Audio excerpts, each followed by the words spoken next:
The meeting of the Puyallup City Council for March 10th is called to order. Will everyone please rise for the Pledge of Allegiance?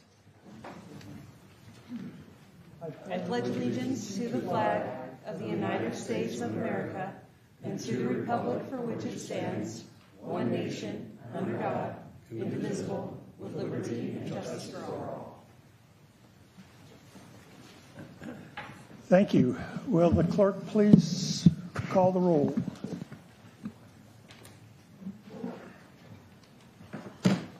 Councilmember Smolko. Present. Councilmember Adler. Present. Councilmember Castema. Present. Councilmember King. Present. Councilmember Gilliam. Present. Deputy Mayor Johnson. Present. Mayor Whitting. Present. I'd like to now consider the agenda. Is there a motion to approve? Motion moved. Second. All in favor? Aye. Aye. Aye. Ayes have it. Agenda is approved. I'd like now to consider the minutes of the meeting of February 3rd, 2026, the council retreat minutes. Do I hear a motion to approve those minutes? So moved. Second. All in favor, please so indicate. Aye. Aye. We'll move on to approve the minutes of February 4th, the council retreat minutes for the second evening. Motion? So moved. Second. All in favor? Aye. Aye. Thank you. Moving right along, presentations and proclamations. We have a proclamation this evening honoring the American Red Cross. I will read the same. Whereas for more than a century, the American Red Cross has been at the forefront of helping Americans prevent, prepare for, and respond to large and small disasters, families and communities depend on the Red Cross in times of need, and the Red Cross depends on American people to sustain the foundation. And whereas in Puyallup, the American Red Cross works tirelessly through its volunteers to support us when disaster strikes, when someone needs life-saving blood, or the comfort of a helping hand. It provides 24-hour support to members of the military and veterans and their families, and provides training in CPR, aquatic safety, and first aid. And whereas the Red Cross makes Puyallup safer and stronger, and Puyallup formally recognizes the American Red Cross and its critical humanitarian role in our community, and honors the South Puget Sound and Olympic chapters contribute the South Puget Sound and Olympic chapter's contribution to making the city a better place. And whereas Larry Blake, executive liaison for the American Red Cross, most recently deployed to the flood disasters in the state of Washington, as well as numerous national disasters, now therefore I, Ned Whitting, the mayor of the city of Puyallup, Washington, do hereby proclaim March 2026 as American Red Cross Month, in witness whereof I have heretofore set my hand and caused the seal of the city of Puyallup to be affixed this 10th day of March 2026. And Larry, if you'd like to meet me right up front, we'll get the pictures and we'll give you a chance to speak. Thank you.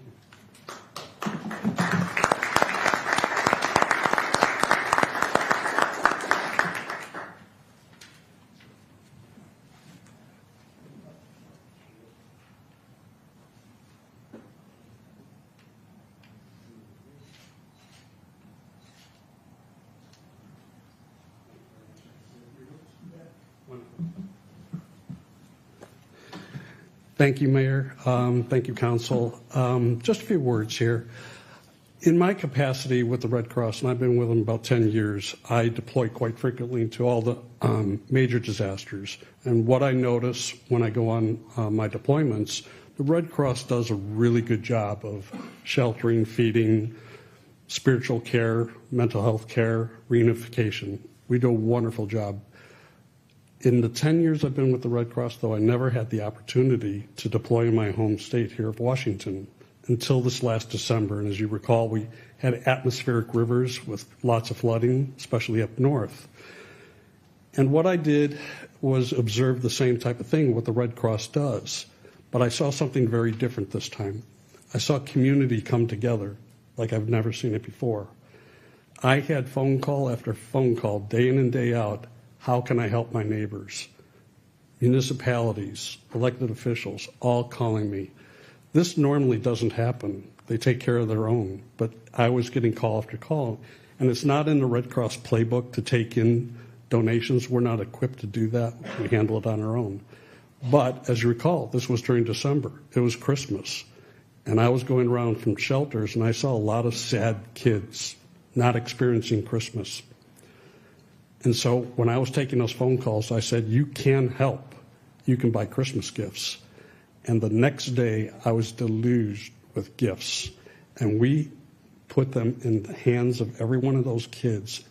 It was the greatest Christmas I ever experienced. And that's not our playbook, but that's community coming together. And it made me proud, not only to be a Red Crosser, and I get emotional right now, but to be a Washingtonian. This is community you could be proud of. And if you ever had to experience a disaster in the future, know that the Red Cross would be here for you, but so would your community. So thank you. I appreciate that.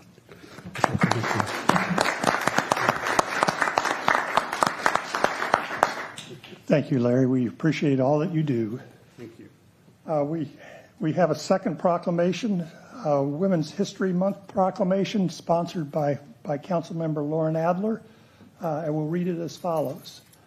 Whereas March is recognized as Women's History Month, a time to honor and celebrate the contributions, achievements, and resilience of women throughout history. And whereas the City of Puyallup recognizes the invaluable role women play in serving, working, and strengthening our community, including more than 150 female city employees and nearly 2,000 female small business owners operating within the city. And whereas many of these women business owners represent the heart of Puyallup and the incredible impact they have to our downtown, including, just to mention a few, All Things Fun Sports, Atomic Genius Records, Lazy Ballerina Wine Bar, The Cat and Rabbit Cake Shop, Lick Homemade Ice Cream Cascades, Firehouse Pet Shops, Wicked Pie Pizzeria, Newell Hunt Furniture, and Savory and Sweet Salonish, and many more. And whereas women from all walks of life have made significant contributions in education, business, healthcare, the arts, public service, and countless other fields that enrich and sustain our community, and whereas these contributions include female leaders of the Puyallup Tribe of Indians, female veterans and active duty military members, female police officers and first responders, female athletes, former and current female mayors and city council members, a female municipal court judge, female state representatives, female school district superintendents, female community college presidents, female Chamber of Commerce leaders, and the first female chief executive officer of the Washington State Fair in its history. And whereas women have been leaders not only in securing their own rights to suffrage and equal opportunity, but also in the abolitionist movement, the emancipation movement, the industrial labor movement, the civil rights movement, and peace movements that have helped create a more just and equitable society for all. And whereas despite these lasting contributions, the role of women in history has too often been overlooked or undervalued in historical literature, education, and study. And whereas the City of Puyallup reaffirms its commitment to honoring, supporting, and empowering women and girls by promoting equity and expanding opportunities in every aspect of city and civic and community life. Now, therefore, I, Ned Whitting, Mayor of the City of Puyallup, Washington, do hereby proclaim March 2026 as Women's History Month in the City of Puyallup. In witness whereof, I have heretofore set my hand and caused the seal of the City of Puyallup to be affixed this 10th day of March 2026. And we have a number of individuals coming forward to receive this. Kim Field from All Things Fun Sports, Jody Robinson and Cody Welcher from Firehouse Pets, Shelby Scher from Cascades, and Lynn Larson from Lazy Ballerina. Thank you.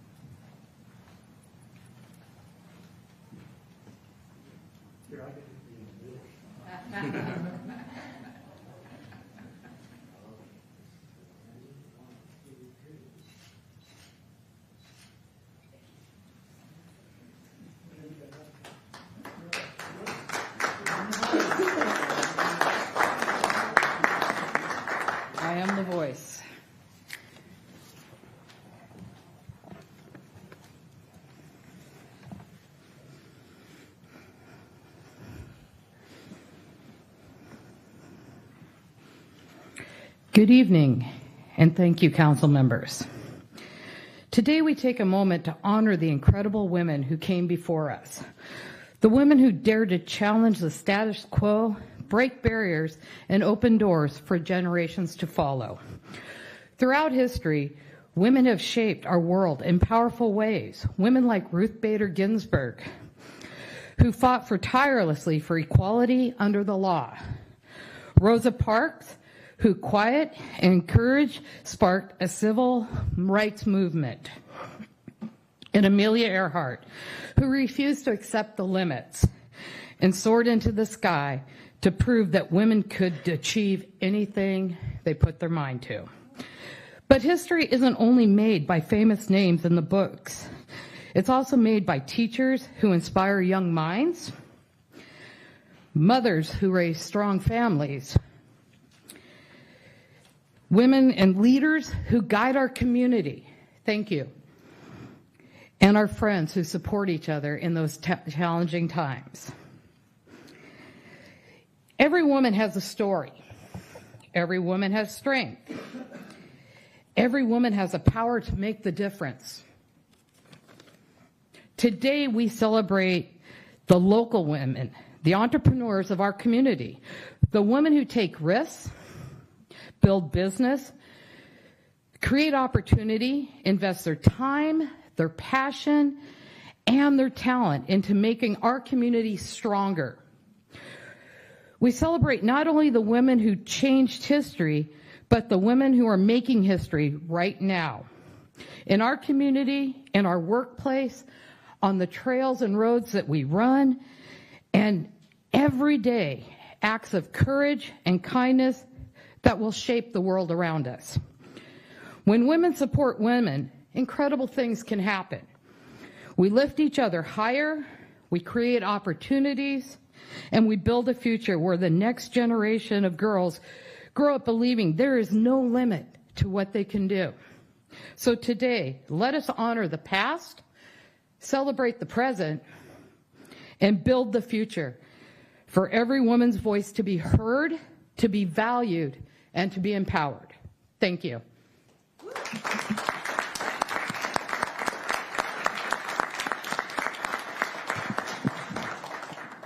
Thank you. And I realize that there's additional women entrepreneurs and executive directors in our audience.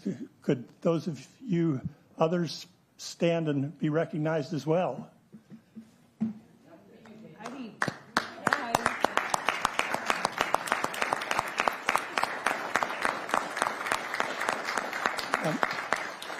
And Kim has some extra proclamations. I apologize for not inviting you up to be in the picture. Okay, so moving along, we're to the citizen comments portion of the meeting. So I'd like to ask the city clerk to provide the instructions for public comments. This part of the meeting is for general citizen comments. Please reserve any public hearing testimony to that section of the agenda. The mayor will call on those who have provided their names in advance. Then the mayor will call for other citizens who wish to speak. For the record, please state your name and address or city council district in which you reside. Please direct your comments to the council as a whole, not individual council members. All comments are limited to 3 minutes. The clerk will provide verbal notice, but only 30 seconds remain. And as a reminder, this portion of the meeting is council's opportunity to hear from the community and not a time to engage in debate. Lastly, per state law, this public comment period cannot be used to speak in support of or in opposition to a ballot measure or individual candidacy, and no such comments will be allowed. Thank you. First, we'll hear from Penny Thorpe.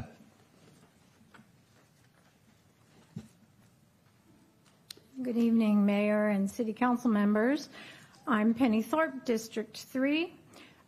Today I heard Senator Warnock reminding us that we figured out how much community matters and how much we affect each other and how much we need to support each other when COVID happened. And not only did we care about our own individual health, but we cared about our neighbors' health because we realized how much it impacted us. This is why I am asking once again for a resolution or an ordinance to support diversity, equity, and inclusion in our community. One of the problems that we have is that we don't understand how the more vulnerable populations are not being served, and we are not honoring the impact that they have on us, but also that we have on them. It is time to consider all. Thank you. Thank you. Next, we'll hear from Kathleen McLeod. Kathleen McLeod, Penny's neighbor. This is always uncomfortable to speak to something that has been dismissed so often. So I'm going to reflect on what I talked about last time I was up here, which was how to change minds, yours. The fight says, I don't want to change. The flight says, I know what I know, and that's my comfort zone. So again, I'm going to ask you to consider how this impacts, this time, DEI. Starting with definitions, equality is when everyone gets the same resources. Well, equity is when the resources are distributed based on need. It should be that simple.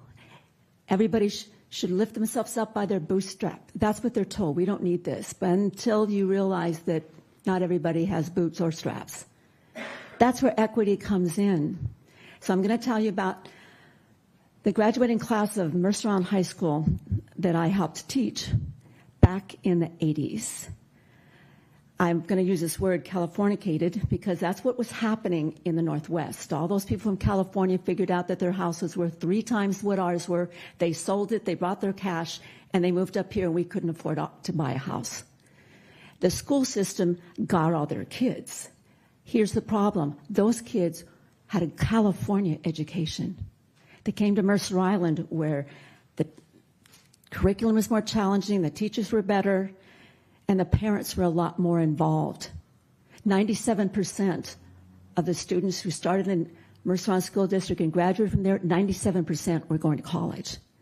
Those California kids came, and instead of getting A's and B's, they got B's and C's, and their parents were very unhappy, wanted to blame us, and we said they're getting the same test everybody else is, and it took a whole semester to figure out that they were being given B's and A's in California in a very different expectation than what we had at that school. So we tried to help them, we mentored them, we did everything we could, and we failed.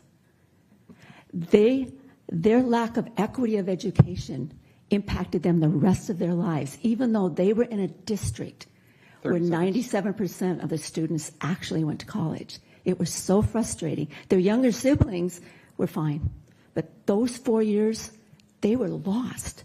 That's just one of the many ways that equity matters. Why we need to educate everybody the same, why we need to give everybody what they need. That's what our Constitution wants us to do, is designed to do. That's when we flow. We change because we know we need to, and we know that this is the basis and the reason Mr. for Mayor, diversion, equity, and inclusion. Thank you for listening. Thank you. Next, we'll hear from Becky Condra.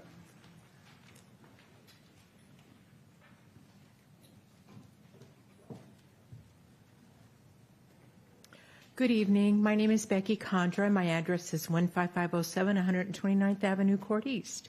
I am here because I am president of Tapestry Singers and also secretary of Arts Downtown. And I wanted to share with you something very special that happened weekend before last. Tapestry Singers is a community choir that is based here in Puyallup. It is also part of Arts Downtown. And on Saturday, February 28th, we had our annual Puyallup Food Bank benefit concert. And it was an amazing concert, standing room only. We had Pierce College Chamber Choir that performed. One of the Puyallup School District's steel drum groups performed. They were amazing.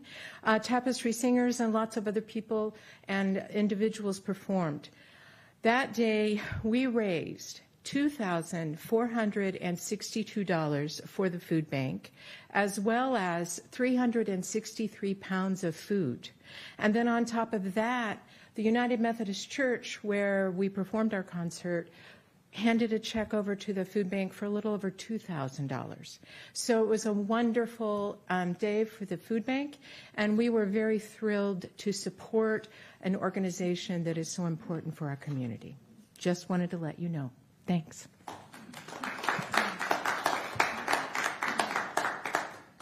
Thank you, Becky.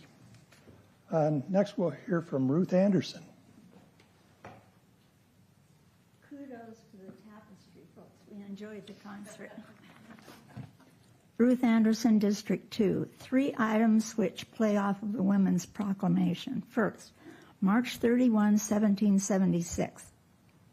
In a letter to her husband, John Adams, then in Philadelphia working on documents anticipating freedom from British governance, Abigail Adams wrote perhaps the most famous statement in defense of women's rights of the American Revolutionary era. Remember the ladies.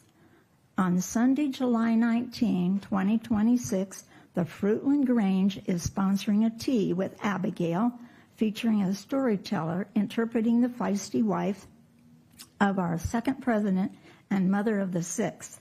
The Grange could use some support for this endeavor if there is city money available for helping educate youth about the revolution. Second item, Women, concerns a Puyallup landmark. The Washington and Alaska chapter of the Ladies of the Grand Army of the Republic, the GAR, purchased the Meeker Mansion in 1915 for $8,000 with the help of the state legislature. They operated it as a home for widows and orphans of the Civil War until it was sold to become a nursing home in 1948. Final item. 2 local sisters, graduates of Puyallup High School, Calla Layton, class of 1909, and Grace Layton, class of 1912, enlisted in the Navy in 1918 as yeomanettes and were stationed in Bremerton during the First World War. Calla later became the first adjutant of the newly formed American Legion Post 67 in 1919. These women were the first of many local women who served their country during ensuing wars and are doing so now. Thank you. Thank you. Andy, you're next. Thank you, Mr. Mayor. Members of the council, Andy Anderson, District 2. I have a report from the battlefield 250 years ago. All last fall, Colonel Henry Knox, in a remarkable logistical feat, transported nearly 60 tons of captured cannons and mortars from Fort Ticonderoga in upstate New York across frozen rivers to the Continental Army camps outside of Boston. The arrival of this heavy artillery allowed General Washington to fortify Dorchester Heights, a position that commanded Boston and its harbor, in late January 1776. Faced with the threat of bombardment, British General William Howe decided to evacuate the city. The British left Boston on March 17, 1776, marking a major psychological victory for the Americans. The British left for New York, and then Washington then followed them down there shortly thereafter. Thomas Paine published a document in January called Common Sense, in which he argued that the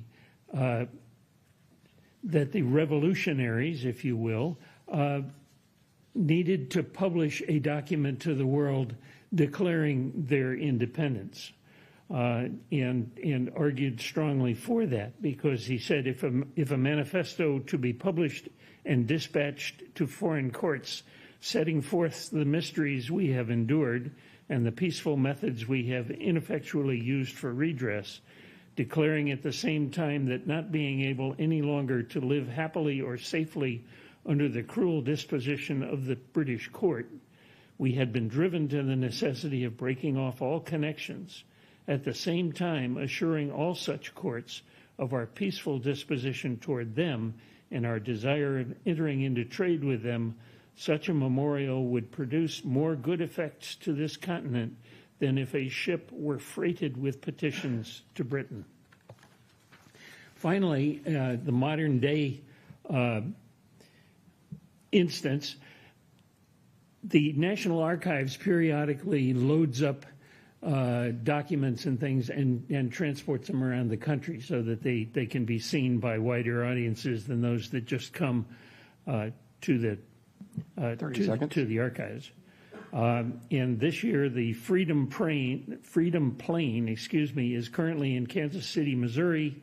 It will be in Seattle from July 30th to August 16th, and those things will be exhibited at MOHI. It's worth seeing. Thank you. Thank you, Andy. Next, we'll hear from Andrelyn Esquardo.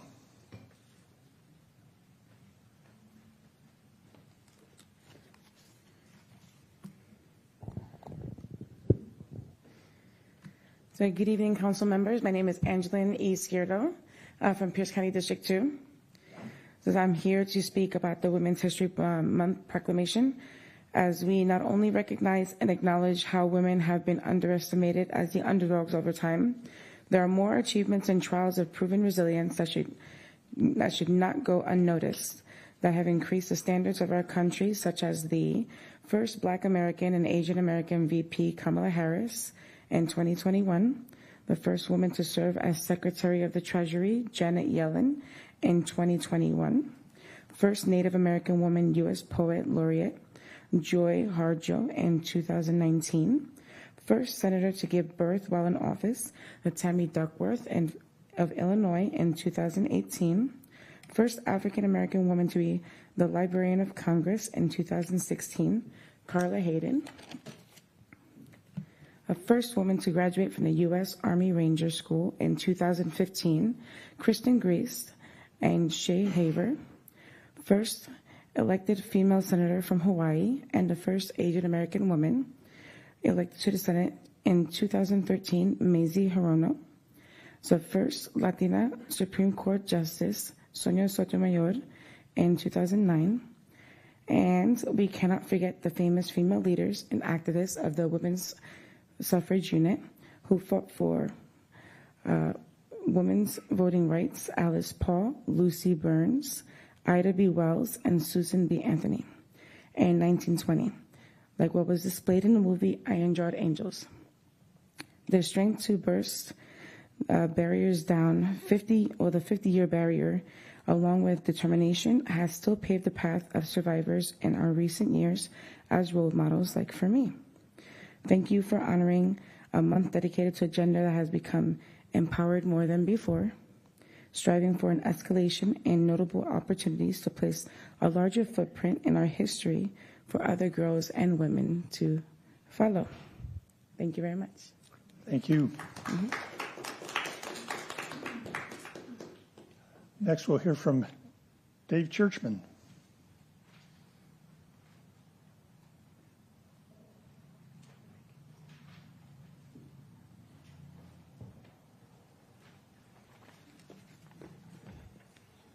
Good evening. All this anti-British sentiment here makes me feel quite homesick. Dave Churchman, District 2. Here's something different for you. Congratulations, and a big thank you for a job well done to the Puyallup police detectives and the FBI team at Quantico. Their diligent effort in the completion of the investigation into last summer's death threat to a city commission member was thorough and conclusive. For those who were unaware, the whole matter was bogus. It was a sham. The 146-page report has been forwarded by the police to the county prosecutor to assess filing charges against the complainant. The issue was big. It was a major event, as it formed the basis of last November's city election campaigns. It is still front and center in the DEI contingent. But most troubling was the inappropriate posting on social media last summer and also in the News Tribune, by 2 council members who insinuated that our city is comprised of racists and bigots. It was clearly done for personal gain. When are we, the public, going to get an apology for that? Puyallup is a decent town with good people. Anyone wanted a copy of the FBI and police report, just ask me and I'll mail it to you. It's 146 pages. It's a tough read, but it is thorough. I can verify those FBI guys at Quantico do a damn good job. Again, thanks to the detectives, the forensic, and the behavioral scientists at the FBI. They did very good work. So the matter is closed. The News Tribune called me this afternoon, or I called them, to follow up on their story from last August. And I think they're going to put the thing out fairly soon. Thank you. Are you saying it's not out and you have a copy of it and you can give it out? Yeah. I'll take one. Good. Just give me your address and I'll email it to you. Okay. Next, we'll hear from Arthur West. Good evening, Mayor and members of the Puyallup City Council. My name is Arthur West. I'd like to speak today about Sunshine Week and the benefits of public disclosure of Puyallup-related records. So happy Sunshine Week. And I can't escape a feeling of deja vu. It's been nearly a decade since the Vermillion case, where we fought all the way up to the federal Supreme Court over council member disclosure of communications of council members. So and here we are again. Last August, I filed a request for council and planning commission communications about the claimed death threats that had been circulating, litigated when there was an overbroad exemption asserted. And just last week, I received 146 pages of police investigation records that incontrovertibly demonstrate that the racist death threats reported by the chair of your planning commission were completely fake and fabricated. And these fake death threats weren't in a vacuum. They were used for political gain. They were used in very tight political races, and they were used to besmirch your honorable former mayor. So while you may think the PRA is a pesky law, please realize that it took a lawsuit under the PRA to compel disclosure of the very records that demonstrate that Puyallup is not a hotbed of dangerous, racist extremists, and that the members of your planning commission and city council are also not the type of people who can be reasonably accused of racist, extremist threats. And, in conclusion, I'd like to point out that I stand in full solidarity with those seeking social equity for women and for our black sisters and brothers who are trying to assert equal rights. I've spoken on social equity issues before the legislature. Along with the ACLU, I was appointed amicus curiae to address First Amendment issues in the Adams County persecution of Afro-Man for his writing funny songs about them and distributing the very shirt that I'm wearing today, the Afro-Man lemon pound cake shirt.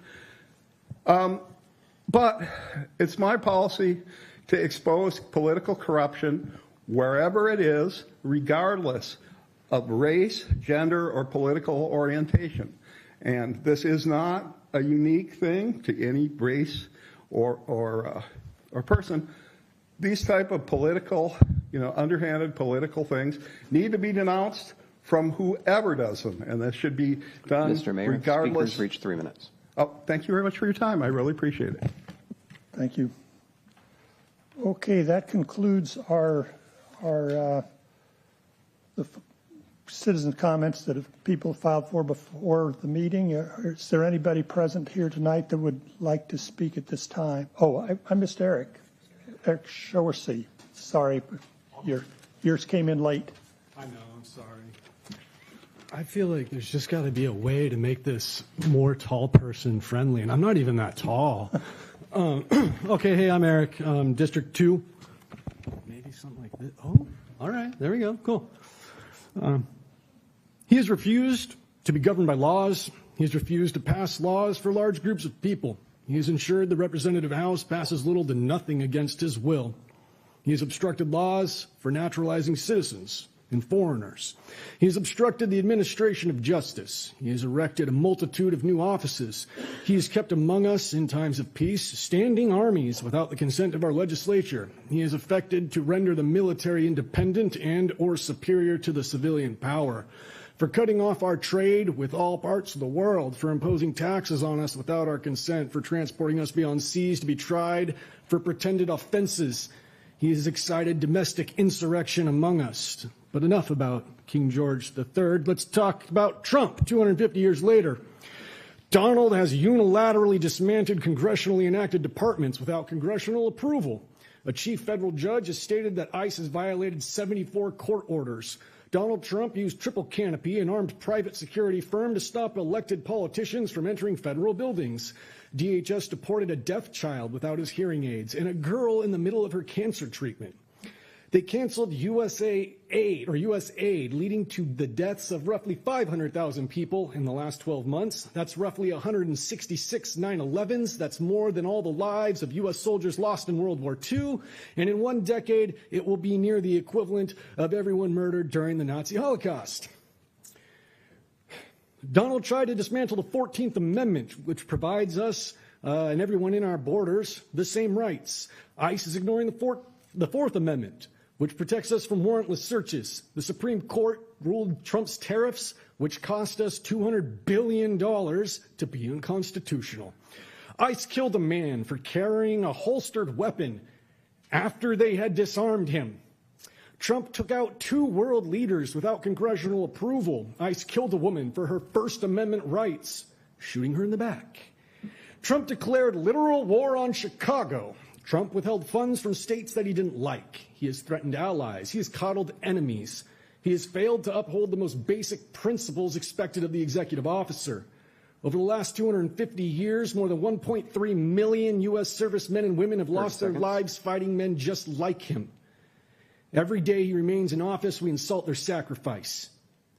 When we say no kings, it is because we are dealing with a petulant child who acts like one.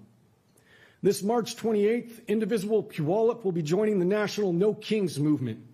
And we encourage all of you to raise your voice and stand with us, not for a single man, but for this entire nation, its past, its present, and its future. Thank you.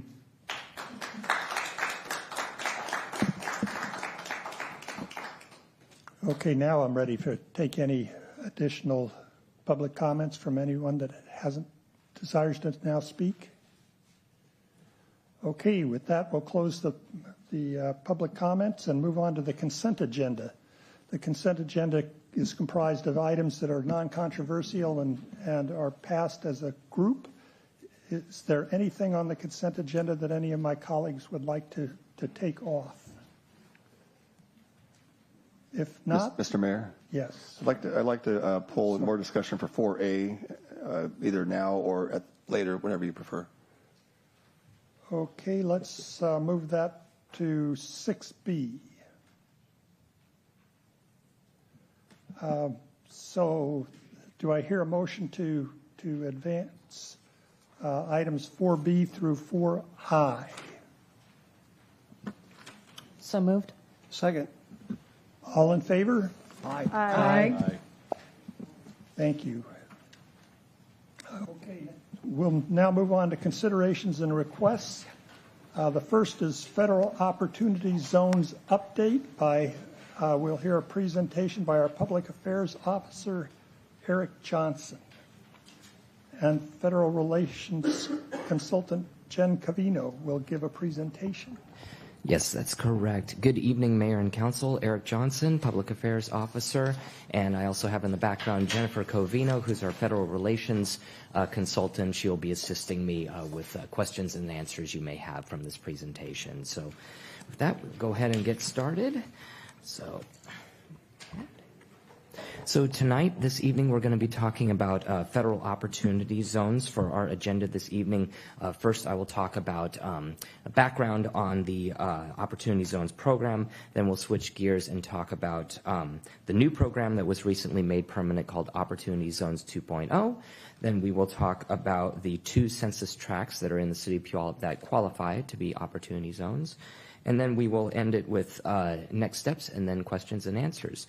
And then tonight, we are seeking direction from you all on which of these 2 census tracts to apply for federal opportunity zone designation. So first off, what are opportunity zones? So the Federal Opportunity Zones program was created out of the 2017 Tax Cuts and Jobs Act that was passed as a way to spur private investors to invest in census tracts that are considered economically distressed. So the first round of census tracts were designated back in 2018, and each state determined how that application process was determined. In 2018, the governor at the time designated 139 census tracts in the state of Washington as opportunity zones, and the program is administered in the state of Washington by Washington Department of Commerce. So how do opportunity zones work? So first of all, when an opportunity zone gets designated, after the census tract gets designated, it creates certain tax benefits for private investors. So in order for a private investor to take advantage of these tax incentives, they have to establish what's called a Qualified Opportunity Fund, or a QOF. And when you think of a QOF, you can think of it as essentially an investment vehicle, typically an LLC or a partnership or a corporation, that an investor invests those funds into the QOF to then purchase a property or a business that's located within the opportunity zone. Doing this, they can defer capital gains taxes that are accrued based on how much and for how long they hold the property for. So for example, if an investor say invests in a QOF for a property and holds that property for 5 years, they can defer up to 10% of the capital gains taxes that are accrued in that 5 years. And very interestingly, if they hold that property for the entire 10-year period, all accrued capital gains taxes are tax-free. So that's a very attractive way to get investors to want to build housing or commercial developments in these opportunity zones. In order to take advantage of these tax incentives, there's 2 key criteria that these investors have to adhere to, and it's that 90% of the QOF assets must be used on that property or business within the opportunity zone. And then also the funds must also be used to substantially improve the property by 100%. And that 100% designation is based on the purchase price of the property or business within a 30-month period. So an example in our area, in 2021, in the city of Tacoma, there was a development that a private investor invested in the city up in the Hilltop neighborhood. It was called KOZ on MLK project. As you can see, a rendering over there. It was built in 2021. It created, there was a private investor that invested in QOF funds to develop a 161 new affordable housing units along with a ground floor commercial space on the ground floor over on MLK in the city of Tacoma. And according to the Department of Commerce's website, this project represents about a $15 million investment in the city of Tacoma for that project. So switching gears a little bit, we're going to talk about the new permanent program that was recently designated by the federal government. It was made permanent. The new program includes stricter guidelines on how many opportunity zones can be designated in each state, including a new median family income limit of 70% below FMI. In the original program back in 2018, it was 80% and below FMI. It's now 70% and below. And more importantly, at least 25% of each state's census tract must be rural census tracts in rural areas. And that's essentially not inside the city, but in unincorporated areas of less than 50,000 people. That's what's designated as a rural census tract area. Over on the right, you can see a map of the state of Washington, which includes all of the qualifying opportunity zones, census tract areas. The areas marked in yellow are designated as rural, while the areas in blue are urban. And the two census tracts that I'll show you in just a minute in the city of Puyallup are urban census tracts. Because of these new stricter guidelines, there are less designations available this time around. In 2018, there were 139 opportunity zone designations, and this year there's only going to be 98 available. But there is a tax benefit that was added for rural areas. So going back previously when I talked about if an asset is held for 5 years, the property owner can defer up to 10%. If it's in a rural area, they can defer up to 30% of capital gains tax accruals. So that's an additional tax benefit for the rural area census tracts. And also they lowered the property substantial improvement threshold from 100% to 50%. So they only need to improve the property by 50%. And also the program renews every 10 years. So the next application period after this year will be in 2036. So I was on a webinar recently with the Department of Commerce where they outlined a draft of the application, and some of the key criteria that they revealed from that draft application, I have those listed here, and I'll go through those with you in just a second. Community economic needs. So does the census tract contain areas that are underutilized? Does this census tract have opportunities for creating affordable housing? And does the census tract have opportunities for creating jobs?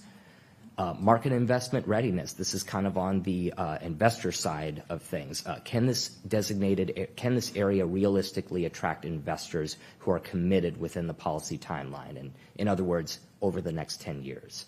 And then the third criteria, policy alignment, is on the local jurisdiction side. Is the local jurisdiction investor friendly? And are they committed to these investments over that same 10-year period? And then finally, this shouldn't surprise anyone, community support. Are there letters of support from community organizations such as the Chamber of Commerce or a Main Street Association or a school district that support this application?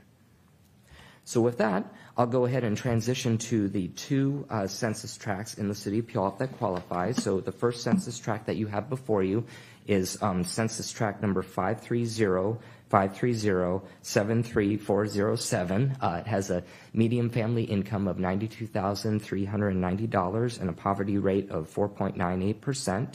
So over on the right, you can see an image of that. So starting from the south and going clockwise, you can see that it goes from Pioneer and goes west to about 7th Street Northwest. Then it jogs north where it goes west on 7th Avenue Northwest to 11th Street Northwest. Then it goes down to Stewart, then west on Stewart to about 15th Street Northwest, which is the western boundary line right there. And then from 15th Street Northwest, it goes all the way north to essentially the river. And then it follows the river all the way down to the 512 and south back to Pioneer. So just give you kind of a point of reference. Some advantages to this census tract. It is located in our downtown area. We have some current developments that could qualify to utilize this Opportunity Zones program, most notably the Cornforth-Campbell development. It also incorporates the River Road corridor area, and it's also located within our downtown regional growth center. And one disadvantage is that it doesn't exclude certain sections of downtown. I mentioned that Pioneer is kind of the southern boundary line right there, so it would exclude certain projects that could have qualified, such as the AOB project. Councilmember Castaba. Oh, go ahead. Yeah, thank you. Eric, could you go to the previous slide? Yes. You posed questions, but I didn't hear the answers. Such as, my understanding of opportunity zones when they were first introduced is that they were around business development, not necessarily housing. That must have been a new addition, or at least it must have been a modification of it, because the impetus before was that this is a way to develop jobs for your area. Correct. So to answer this question is, does it create jobs? If I start a company in an opportunity zone, and the company is valued at, let's say, $10 million, and within 10 years, it's now valued at $100 million. That would be tax exempt, correct? If the person that starts that business, they invest in a QOF, and they use those funds in the QOF to build that business or invest in that business. So yes, they could be tax exempt. Any capital gains taxes that are accrued during that 10-year period could be exempted if it's held for 10 years. Okay, so all right, that's something I'd like to explore more. Anyway, that's fine. Thank you. Okay. So let's see, moving on to the second census tract that qualifies. This one is 530-73405. It has a median family income of $92,865 and a poverty rate of 11.66%. So just like the previous slide, we have an image of that census tract over on the right. And so the southern boundary line is at 23rd Avenue Southeast. So going clockwise again, it travels west on 23rd all the way to the SR 512. Then it essentially follows the SR 512 north to East Pioneer, where it goes east slightly, and then south to 13th Street Southeast, and then it goes to 12th Avenue Southeast. From 12th Avenue Southeast, it goes east to 21st Street Southeast, and then south on 21st to 19th, and then it travels west to 17th Street Southeast, and then back down to 23rd Avenue Southeast. So some advantages of this census tract is that there are some areas zoned for high and medium density multifamily, which could be taken advantage of from an investor. And there's also some commercial areas along Meridian that are in close proximity to Multi-Care Good Samaritan Hospital that could be potential for investors to invest in as an opportunity zone. Some disadvantages: we don't have any current active projects that would qualify for this. Not to say that there couldn't be one that could come up in the future if this were to be designated as an opportunity zone. It's not currently located in a regional growth center, and then the area, a large portion of the area to the east, you can see here, is primarily low urban density, single family, and also public facility, which is Wildwood Park. Got another question? Yes. Go ahead. That's okay. Thank you, Mr. Mayor. It says proximity to Multi-Care Good Samaritan Hospital. It looks like it's in it. Explain to me how it's only approximate. Oh, I'm referring to commercial areas that are in close proximity to Multi-Care Good Samaritan Hospital. So essentially, Meridian, there's some commercial areas that could be But Good Sam is in this area. Correct. Okay. So explain to me the complexities of a company like on the River Road, for example. I know some developers who are building buildings in that area. Okay. Specifically, I think auto dealers are expanding. Now, can they set up one of these entities that you explain? Do they have to set it up separate from their current corporation? Correct. They do, okay. Correct. And they can do that. And, all right, just I guess, and they could be the sole investor for that, correct? Correct. And there can be multiple investors that can invest in the same QOF, too. So Okay. if there's like 2 or 3 that want to go in all together, they can invest in the same QOF, if that makes sense. But it only deals with capital gains. That's really the only advantage out of this. Correct. You have to, in essence, sell it in the future. Okay. All right, thank you. Okay. Council Deputy Mayor Johnson. Thank you, Mayor. I want to go back to the second option B. And if I recall right, when I was going over this with our city manager I think it was yesterday, doesn't a lot of this include at least part of the corridor of our Meridian corridor going up and down the Meridian corridor, at least up as high? Yep. So essentially, yeah, when you go underneath the SR 512 up Meridian, that's what we're talking about right here, kind of that western side. And I understand, under the comprehensive plan update, theoretically, that's going to be zoned for some very high intensity development up and down that Meridian corridor. So what is absent now when this new thing rolls out could generate massive new investment in that corridor up and down our Meridian Avenue. Correct. Which even though it may not be located in the regional growth center, it's certainly it's an arterial that connects both of our regional growth centers. So I think having that list as a disadvantage isn't a bad problem. It's just a great vein that connects our two regional growth centers. The other thing too is, a disadvantage, no current active projects would qualify. If this is meant to encourage new investment, I don't really necessarily want to give existing investments already got their investment already here to give them more benefits. This is the whole idea, in my opinion, to generate new investment. So I would call that necessarily a disadvantage. It might be an advantage to generate new investment area. And that's very interesting. You mentioned that when I participated in the webinar a couple weeks ago, there were a bunch of different, economic development folks around the county that were talking with Commerce about this very topic. They said, well, what about the opportunity zones where there aren't any current projects? Doesn't mean that there can't be in the future. So, it's over a 10-year period. So there's definitely opportunity for future opportunities. But what I'm saying is that I don't really necessarily want to benefit the AOB lot or the Bell property or the Cornforth Campbell. They're already committed. There's contracts signed. I'm looking to generate some investment zones that's going to generate new business. Right. And with the, I think 500 and some odd million investments going to be happening at Good Samaritan Hospital, that what's going to happen around the area is that's going to draw in new investment. So what a perfect area to have potentially this opportunity zone, because it's going to generate new investment. I'll give you an example.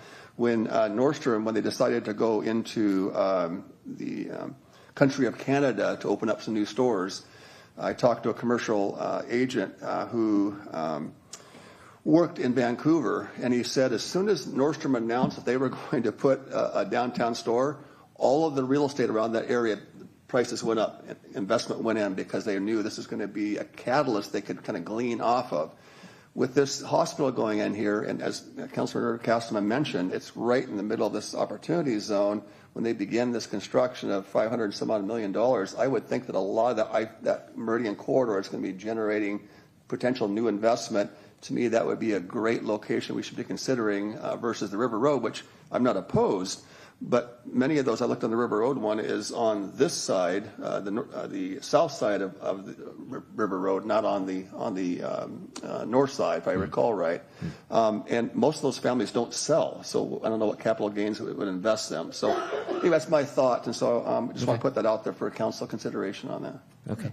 And then I just have one more slide after this, if that's okay. Ms. Covino, did you have something you wanted to add at this point in time? Jen had her hand up. I wanted to just offer some additional context on the qualifying businesses in opportunity zones. There are some litmus tests, if that's of interest, or I can circle back after Eric wraps up. Yeah. Go ahead, Eric. That's okay, yeah. So next steps, we've received word from the Washington State Department of Commerce that applications are going to be opening on April 1st of this year, and then applications will then close on May 1st, so we have approximately one month to get our applications in. From there, Department of Commerce will review, score, and then send their list of recommended opportunity zones to the governor, approximately early summer between May and June of 2026. And then the governor is supposed to announce and send his list of nominations to the U.S. Treasury on around July 1st, 2026, and then the new opportunity zones will become official on January 1st, 2027. And so, again, tonight, seeking direction from you all on which of the census tracts to apply for opportunity zones designation. Okay, and Jen, would you like to join in now? Sure. Just to help manage expectations and offer some additional requirements beyond what Eric already did such a wonderful job of explaining. Eric, I have to tell you, I'm very impressed with that overview, given the complexities of the topic. I did want to note generally in terms of just weighing your options with where there is already interest in making investments.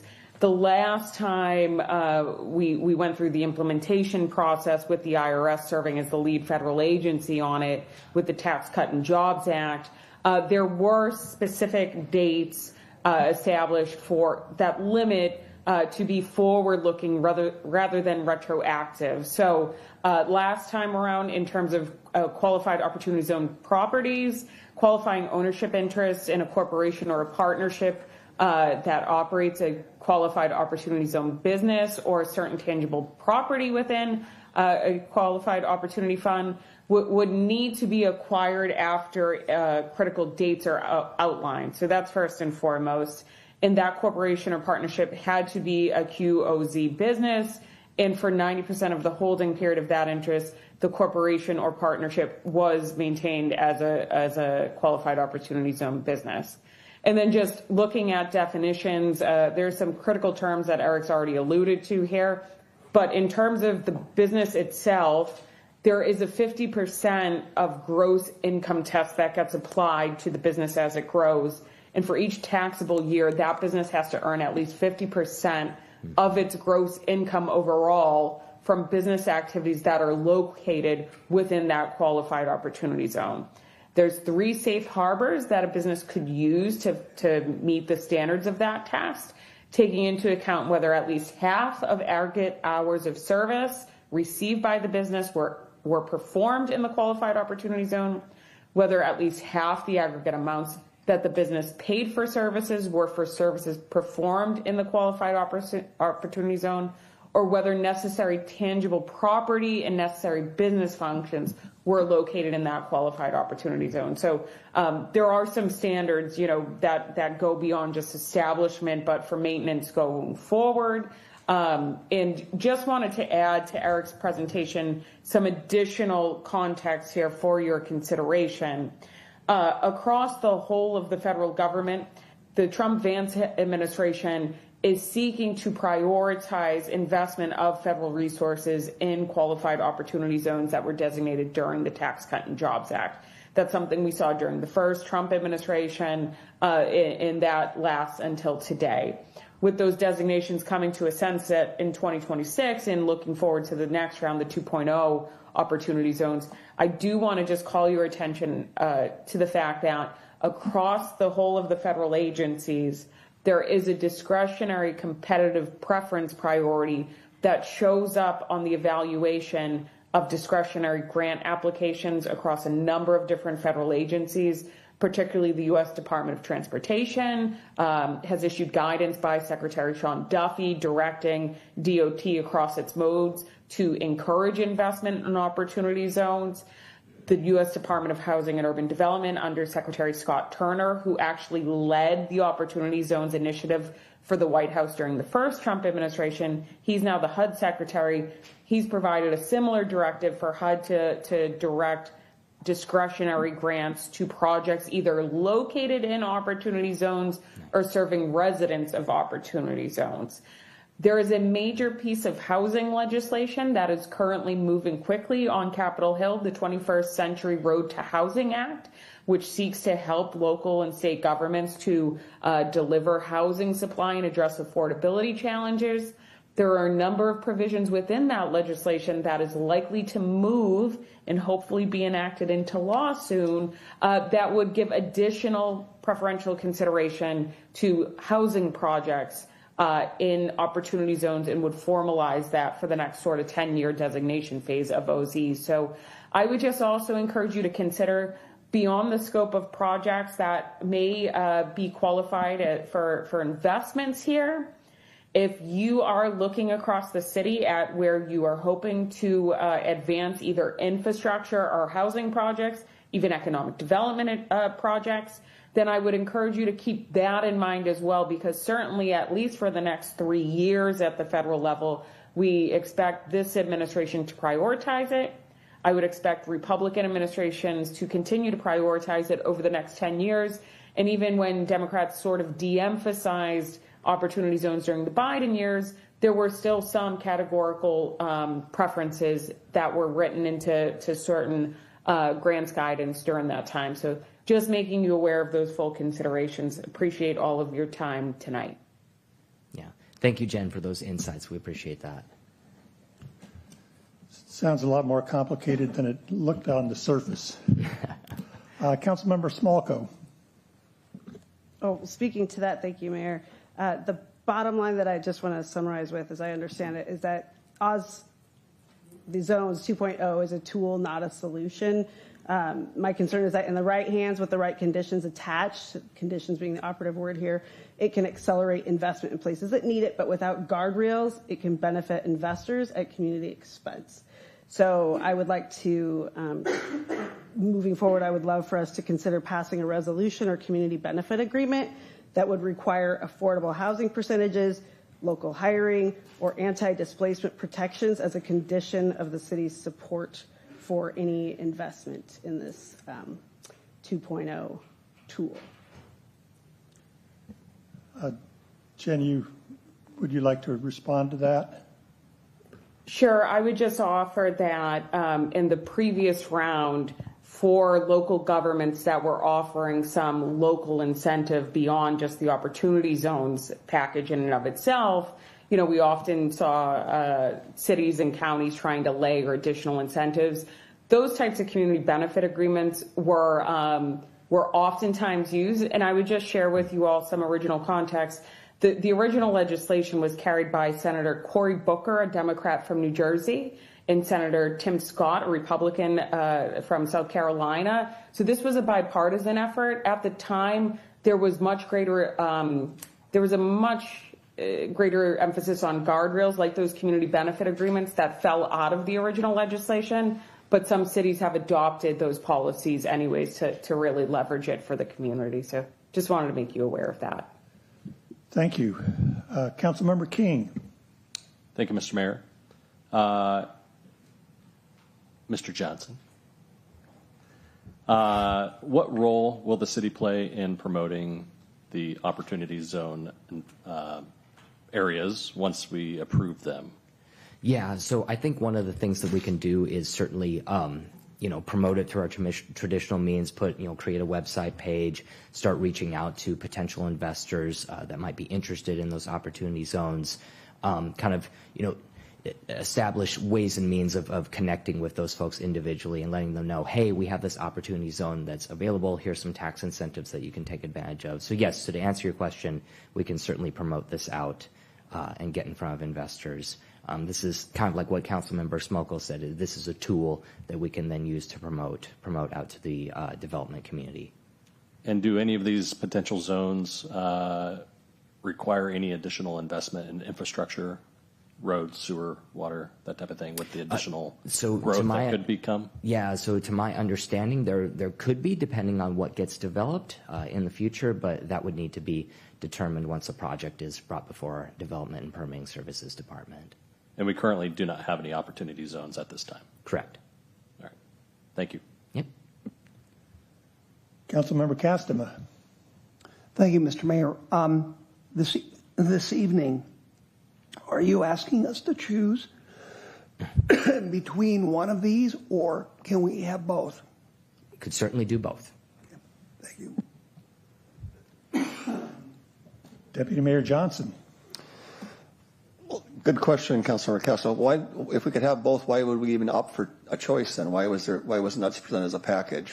We could certainly do both if council wanted to. The way that we presented, we wanted to make sure that we showed the differences between the two census tracts, but it's certainly an option to do both if council so chooses.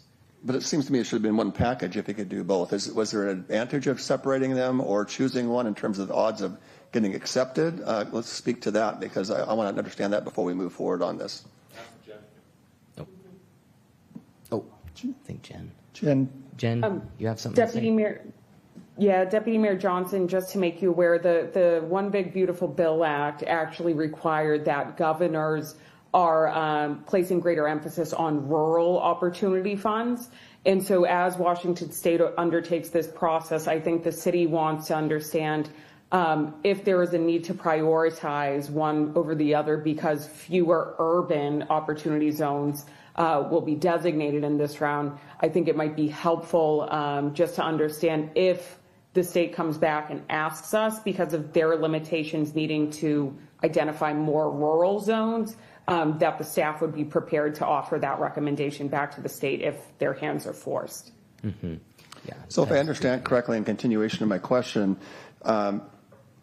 if we were to, let's just say, take both, it could be problematic because they only have so many allotments they can hand out per state, and so we'd be seen as potentially being greedy. So if we're going to put all our eggs in one basket, take one and do it, the odds might be a little potentially better. Is that a fair assessment? In theory, yes, and especially considering what Jen said, there is a high emphasis on rural areas, and since both of our census tracts are urban, there is an argument, kind of like what you said. You know, put the eggs into one really strong application. Okay. Well, I'd like to work that through. Can I ask Katie to come up? I want to ask some questions about that zoning. Would you mind? No. Yeah, thanks. If we're going to go for the best bang for our buck, I do think we ought to talk about what potential development. So I want to go back to that Meridian corridor and understand when this comprehensive plan takes place. It'll allow for a lot of things that will generate jobs. And so we talked about underserved housing and then jobs. And I think Mayor Castleman, you mentioned, jobs into our town. I would think that with this new zoning designation up and down the Meridian corridor, that will allow for, open it up pretty wide open for hotels all the way up and down that corridor. Isn't that fairly correct? Yes, that zoning change did redesignate much of that corridor that was multifamily, high-density multifamily, to mixed use that allows for commercial and multifamily, so a lot more opportunity there along that corridor. Yeah. And with the Washington State Fair continuing to grow and expand, the need for hotels nearby the fair certainly makes a great location up and down Meridian. So we already have, 3 hotels, well, technically 4 if you kind of count the a little bit other one, right there on Meridian. So imagine, as the Washington State Fair begins to grow, the need for jobs and hotels. And most of those hotels are employing a lot of people, and so that's a great opportunity. Also, does this zoning allow for potentially increased medical buildings if they wanted to up and down that corridor? Or is that limited, or does this area include medical buildings for new development as well? So this area on the map does include medical. That mixed-use zoning along the corridor could allow for medical, certainly. Yeah. So we also have medical-specific zoning, but the mixed-use zoning certainly allows for that. And again, I just want to just petition my colleagues to consider these factors as, again, the gorilla in the room, 2 gorillas in the room is the huge investment of the Good Samaritan Hospital, $500 million. You've got the increased expansion of Washington State Fair, and you've got this corridor for opportunity zones for investment for jobs at high density, really ripe right there. And it's new investment. The other ones, there's some existing developments that may benefit, but big deal. They've already committed. They're satisfied with what pencils out. You have some River Road, which I think, has some value there, but we haven't seen any new surges of millions of dollars growth like we're seeing here. I would say that option B, if we're going to put all of our eggs in one basket and really vie for this, I would encourage council to look at it from that standpoint, that probably this section here, section B, would be a great choice. That's all I had. Thank you.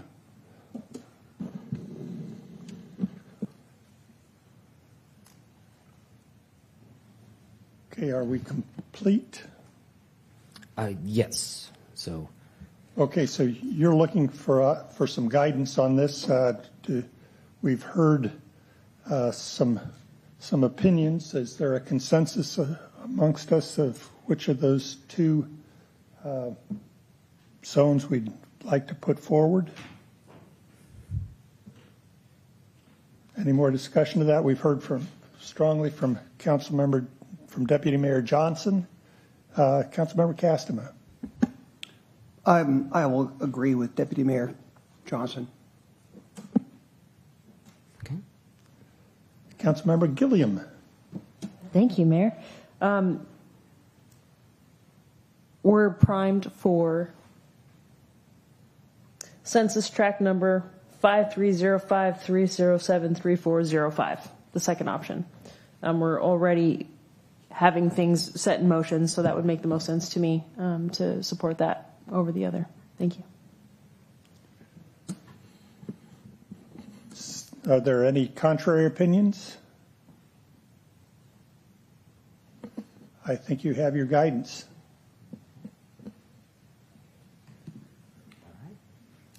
Thank you.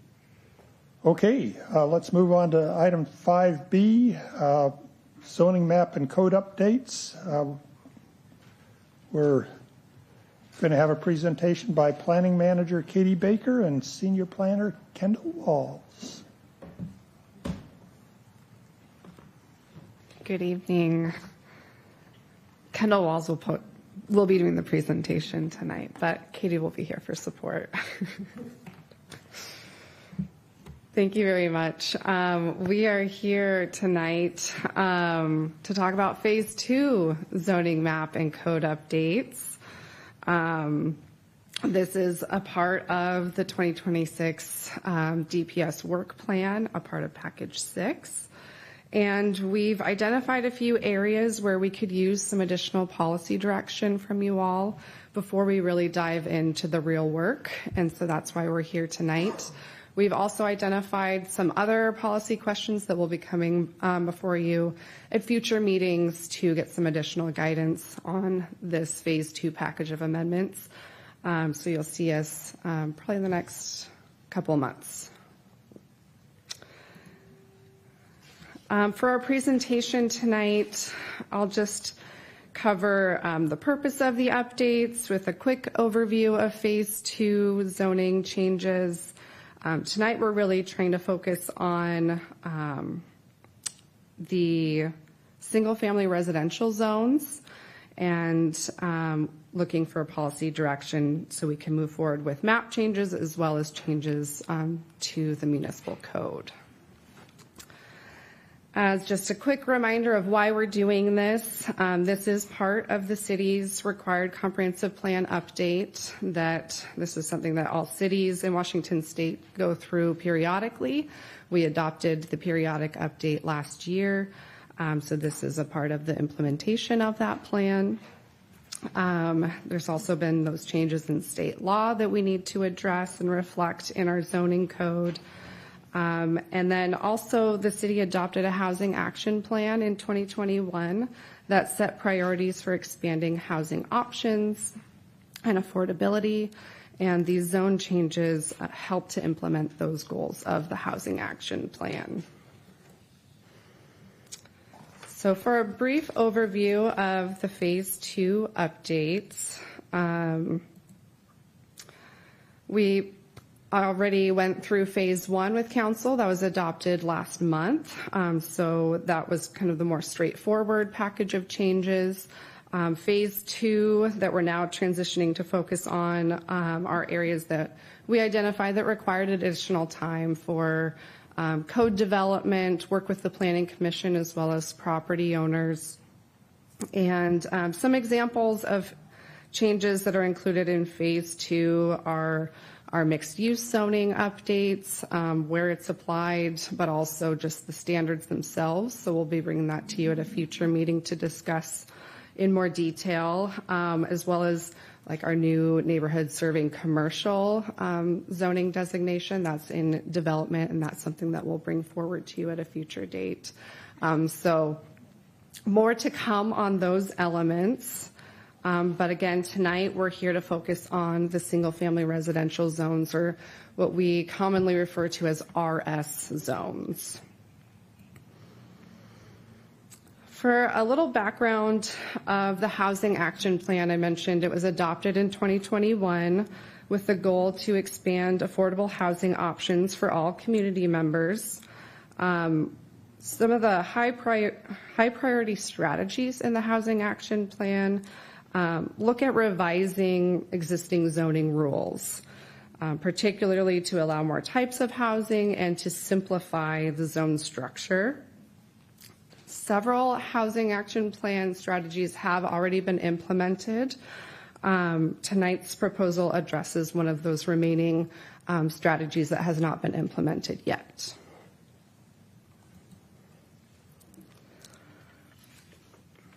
To give a little also background on our existing single-family residential RS zones, we currently have 5 zones. That's the RS35, RS10, RS8, RS6, and RS4 zones.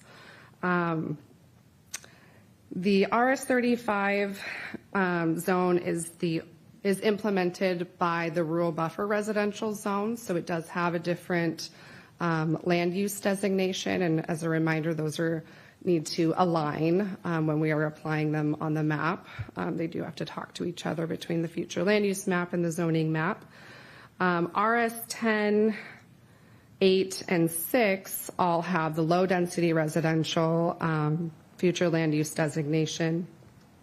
And RS4, which I apologize, was a slight error in your packet. It had LDRs, the future land use, in the table in your packet, but that was changed in the periodic update process, so it has the future land use designation of the moderate density residential.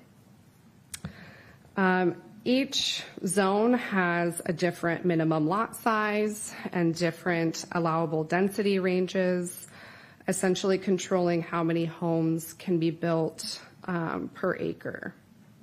So the RS35 is our, more low density, our lowest density designation, and then RS4 is our more dense single family residential zone. And the Housing Action Plan identified that this 5-zone system was more complex than necessary, and so that's why it was identifying it and recommending consolidation of our single-family residential zones, and that's what we're here to talk about tonight. Councilmember Gilliam. Thank you, Mayor.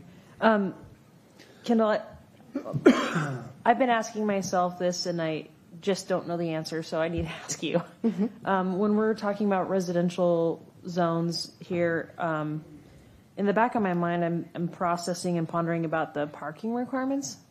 Okay. So if we condense or we keep it larger, do we still have parking lot requirements for these residential designations?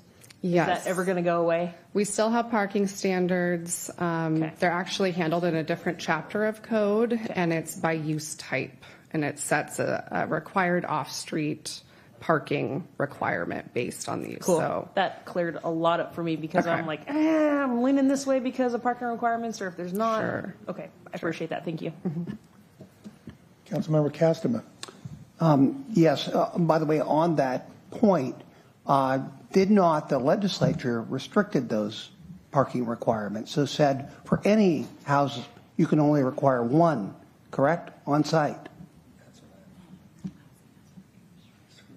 yeah, middle housing has parking restrictions. I'm not sure that standard single family. I think you better check into that because they changed that a separate statute that minimized parking. You could only require one. And so, Councilmember Gilliam, your concern is certainly a concern that I have, and that on apartments, multifamily, it's half. That's all you can do. That's citywide. And then there's also a restriction if it's within a transit area within a certain distance, that it is 0 for multifamily. And I'm not sure what it is for, but I ask, please verify what I'm saying. So I just don't want you to give the picture that everything is continuing status quo, because it's not regarding parking. And then, but please verify that, okay? And then the question I was going to ask you, though, is, okay, if you want to consolidate, we have 5, what's the goal here? That's kind of our question to you all. So I'll kind of get to that with the presentation. The Housing Action Plan had identified taking the 5 and essentially going to, it's a little confusing with our RS35 zone. So eliminating the RS35 from the discussion, it's not going anywhere. It's going to be retained. We're really looking at RS4 through RS10. And the Housing Action Plan identified consolidating those to have 4 into 2. So that's our question, is that still our goal? Some things have changed through the process. And so that's what we have here in the presentation tonight to kind of talk through what's changed since the Housing Action Plan recommendation was made, and seeing if that's still the direction we want to go, or if we want to retain 3 versus 2. Understand. So, but now 3 versus 2 as opposed to 5 because you're excluding the urban buffer or the rural buffer zone. And then that's 4. I know. And now you want to go to 2. So, but then you just said we're going to. It would ultimately be 3 if we do the 2 option. It's confusing. I understand. We're talking about low density residential zones. Okay. So it's going to be in this area here. But we could keep 5. We could walk away this evening with 5, right? Yes. Okay, good. Thank you.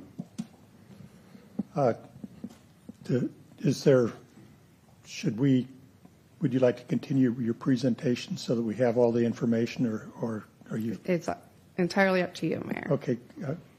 Okay, proceed. Okay, so the map here on the slide is showing existing RS zones. This takes into account the changes that were recently adopted with phase 1. So this is showing, you'll notice the RS4 is eliminated from the map from those changes and the future land use map changes. So we have RS6, RS8, RS10, and RS35 on the map currently, and it kind of gives you an idea of where those zones are applied in the city now. You can see that there's a large amount of RS10 in the city, and then RS8 is kind of serving as a transitional zone between RS6 and RS10.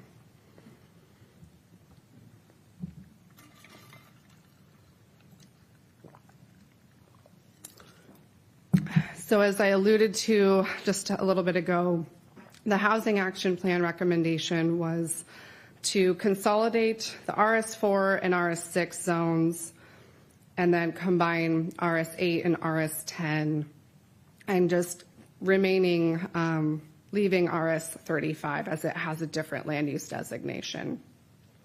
There were also recommendations related to middle housing allowance options. But changes that have occurred since the Housing Action Plan adoption are obviously the state mandates for middle housing in our predominantly single-family residential zones. And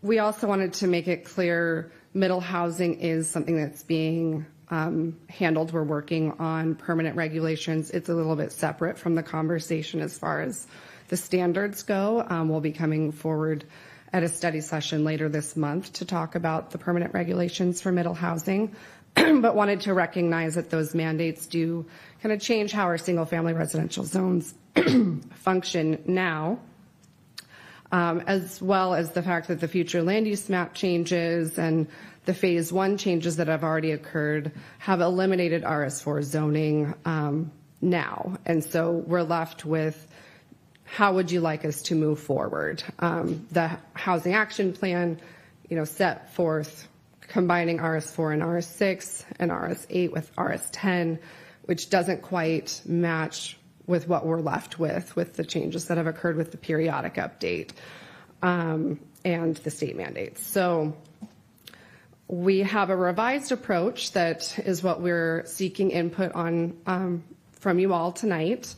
Which we could move forward retaining 2 low-density residential zones, each having similar use allowances but differing property development standards, similar, like looking at minimum lot sizes. Maybe we have a smaller lot size near our more urban center areas and then a larger lot size applied elsewhere in the city. In that approach, we would again retain RS35. There may be proposed changes to the standards for RS35 through this process, but retaining it as a zoning designation on our map. And just recognizing that reevaluation of RS35 and our rural buffer residential land use designation was identified as a future action item. So that would be kind of dealt with at a future date. We would look at that in more detail comprehensively.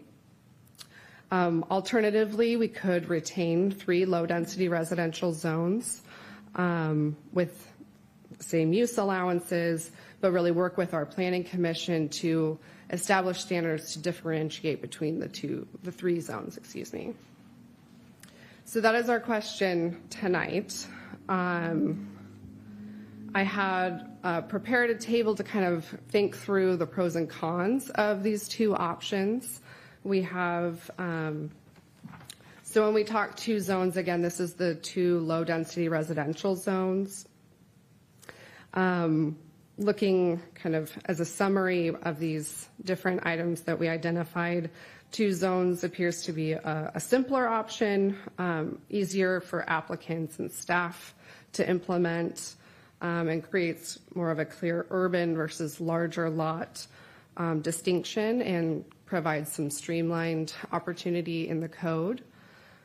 Three zones offers more nuance. It allows for a middle tier that could serve as a transition between neighborhood types and may provide more flexibility for areas with infrastructure constraints or potential critical areas. The challenge with three zones is that after the state's middle housing mandates, it really they become much more similar when we have the same use allowances across the board. And so it kind of raises the question as to whether or not a third tier is necessary. So this is my last slide. This is the same map that was on the prior slide, just to give a visual depiction of how RS zoning is applied currently in the city.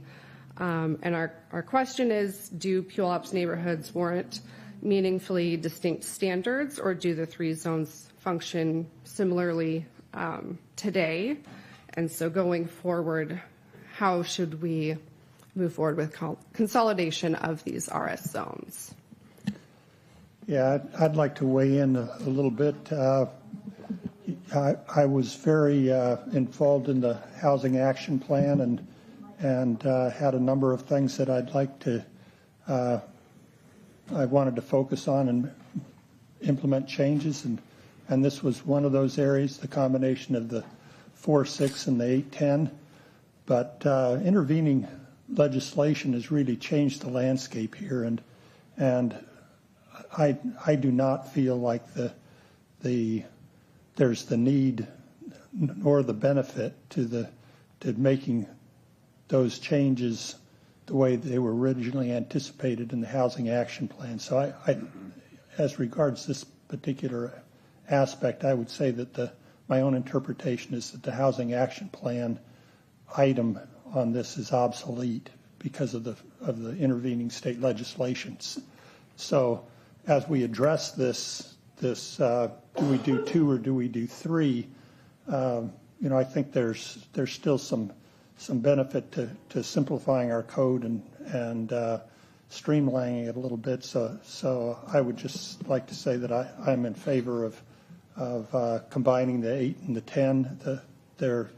The difference between those two codes is pretty small already, and so combining them is not going to change the character of our neighborhoods, particularly as far as I'm concerned, and I think it makes the administration of the code and keeping the code current a lot easier. So I would argue in favor of that. Deputy Mayor Johnson. Thank you, Mayor. I noticed this slide on policy direction showing the various regions of our city is different. You eliminated the RS4, is that right? Because the first one I think had RS4. And refresh my memory, is RS4 obsolete now? Is that off? That's off. Correct. So yeah, this is the same map as on the prior slide. I thought I saw RS4 there. The RS, just to clarify, the RS4 is no longer low density residential. It's now moderate density residential. So it's not being addressed by this. So for example, if I'm just going to use just again basic overall, RS6 means you could have a house on a smaller lot, right? So you could theoretically a 6,000 foot lot, you could have a house. But on a RS10, you have to have a 10,000 foot lot. I mean, is that kind of basic rudiment? Okay. Correct. Yeah. So when I look at this, I'm going to, I think, Councilmember Castleman has kind of rubbed off on me a little bit in terms of unfair zoning standards and the burden really being upon District 1, When you look at District 1 on the map, it has the most highest density living. And yet you look at District 2, where I reside, District 3, you've got these big sprawling areas where the density is certainly not encouraged or even allowed. And so here we are wanting to have infill density of affordable housing, and yet all the burden is on District 1 to provide that. But yet if you live in District 2 or District 3, in some essence, you're protected with these big, large yards and big, wide neighbors. The days of the final frontier of having rolling acres are over. We live in the city now. Infill is a reality, and I'm not sure why we implement zoning that doesn't allow property rights for people to put in higher density housing, much like, District 1 has been for 100 years. I'd like to suggest that we simplify it all the way and go RS6 across the whole city. And you want simple, they're simple.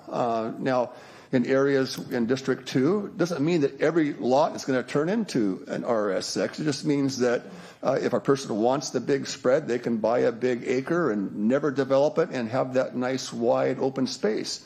But somebody that wants to provide affordable housing in that area, why would we limit them? Much like District 1, certainly has the bulk of high density housing, but no other district has it. It doesn't seem fair. It doesn't seem equitable in terms of zoning standards. And if we're looking for infill and there's pressure on us, why are we taking, in essence, District 2 and District 3, 2/3 of our city, and then having a higher bar of residential development in there, provided it meets infrastructure and the buffers and all those things, so don't take it out of the context.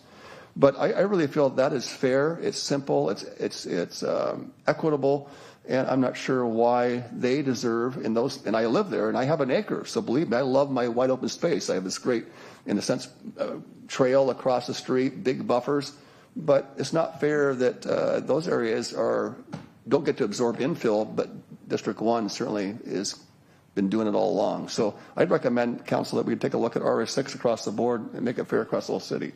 That's simplified. Thank you. Councilmember Smolko. Thank you. Similarly, actually, to what Deputy Mayor Johnson is saying, is that my recommendation would be that we keep 6 and 10.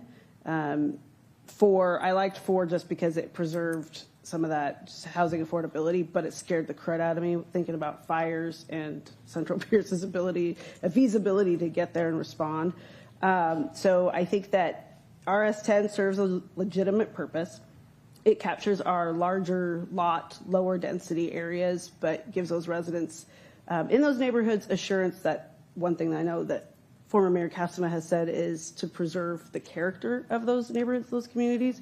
I think that it would allow us to do that, but without eliminating a low density option. So that 6, if that's the lowest we can go, I would like us to keep the endpoints, in other words, so that we can sort of absorb some of that. We have more wiggle room, I think it feels like, more to play with. And yeah, just keeping the mid range there open for everybody.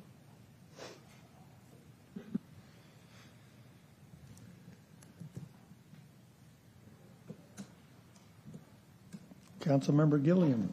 Thank you, Mayor. I like the idea of combining to 2 zones, so the 4-6 and the 8-10. I like the ability to simplify so that we can be more efficient with building and just kind of cut through the red tape.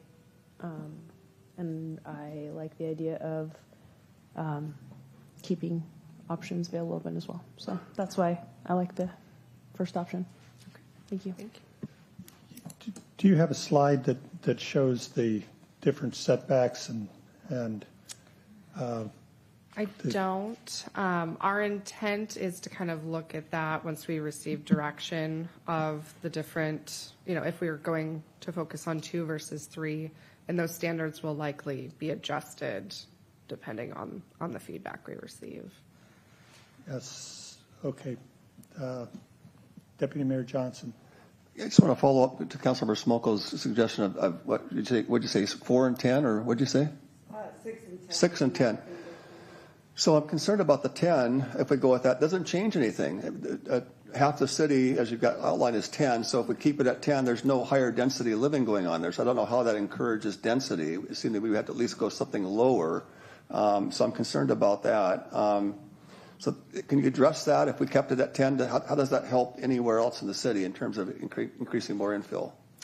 So, the way we've looked at it is it doesn't necessarily have to stay RS10 if that's the route we go.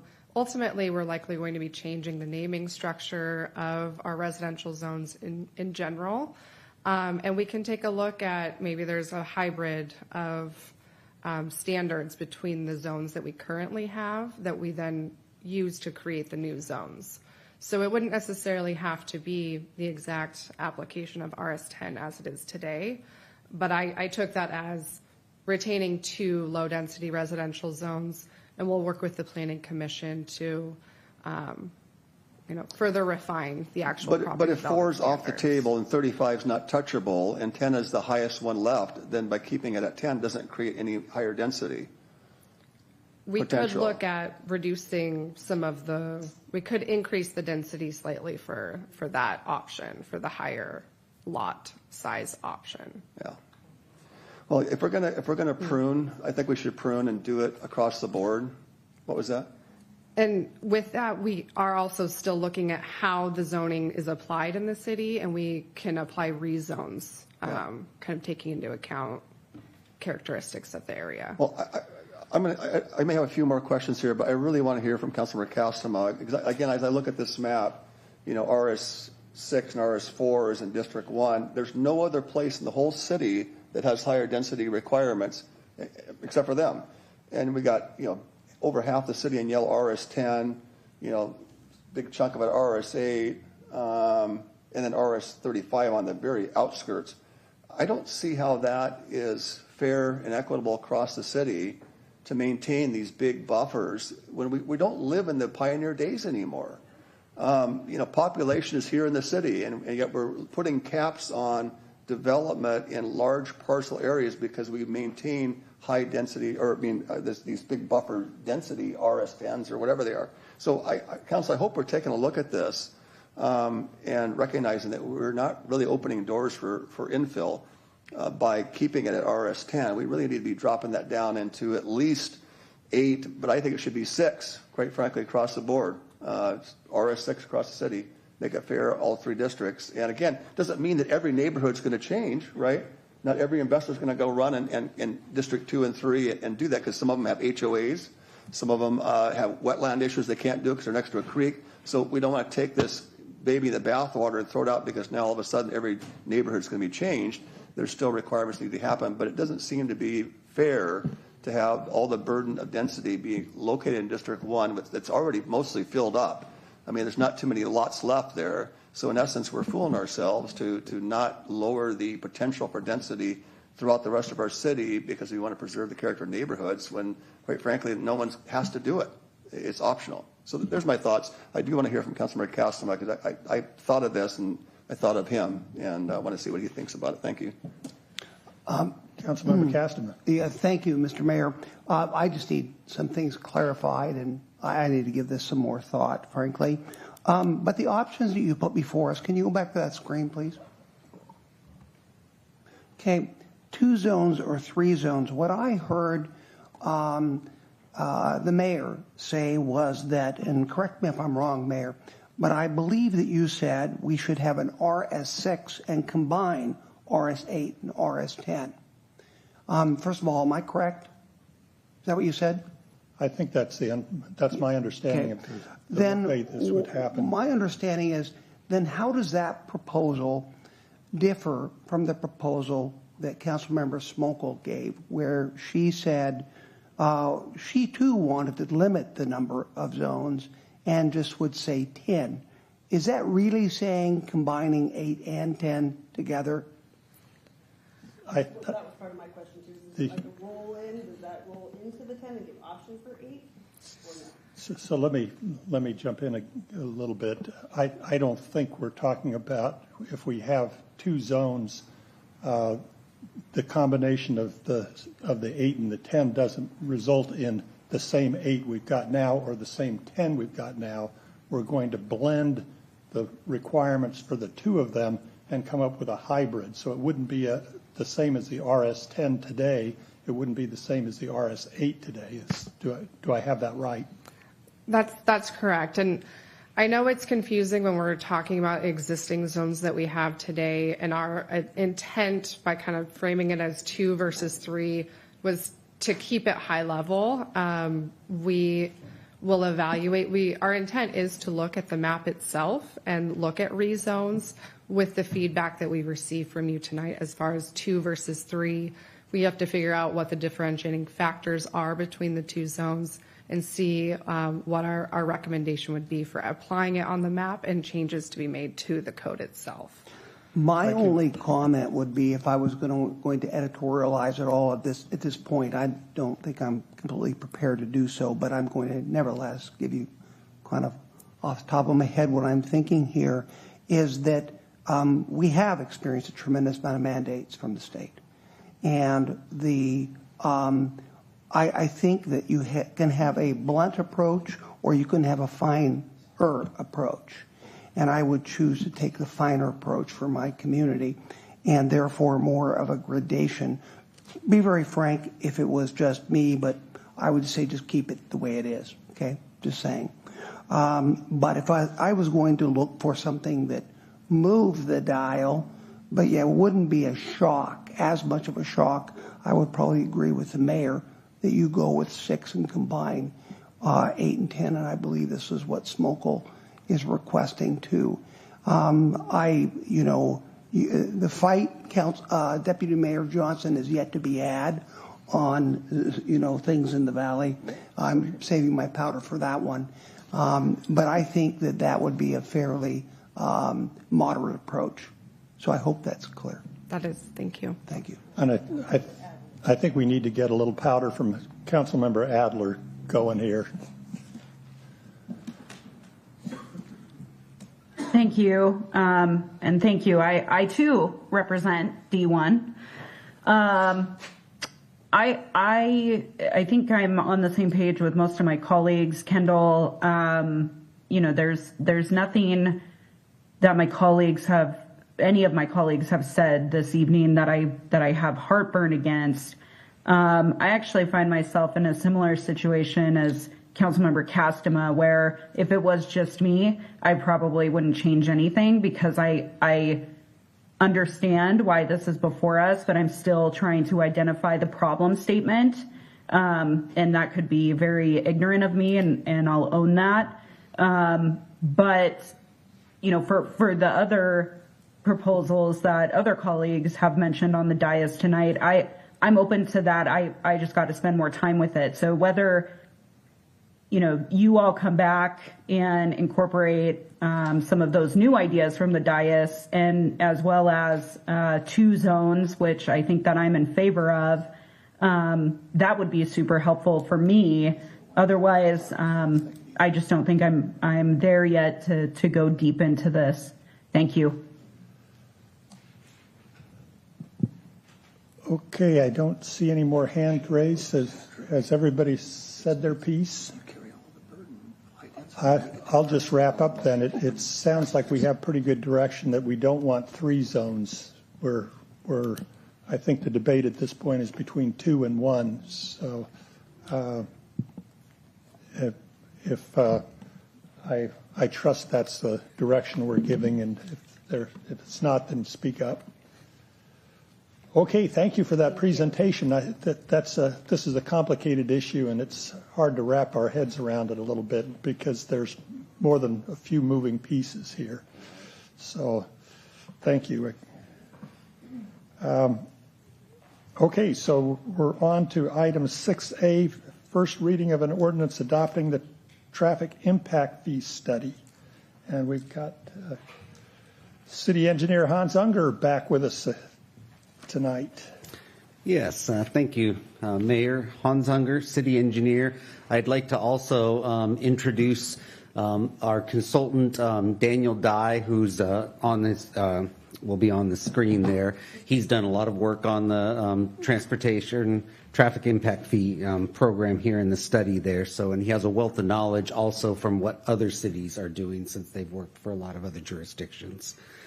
So tonight I'll keep it fairly short and go through the slides there, but the ordinance, this is the first reading of the ordinance and adopting some code changes there.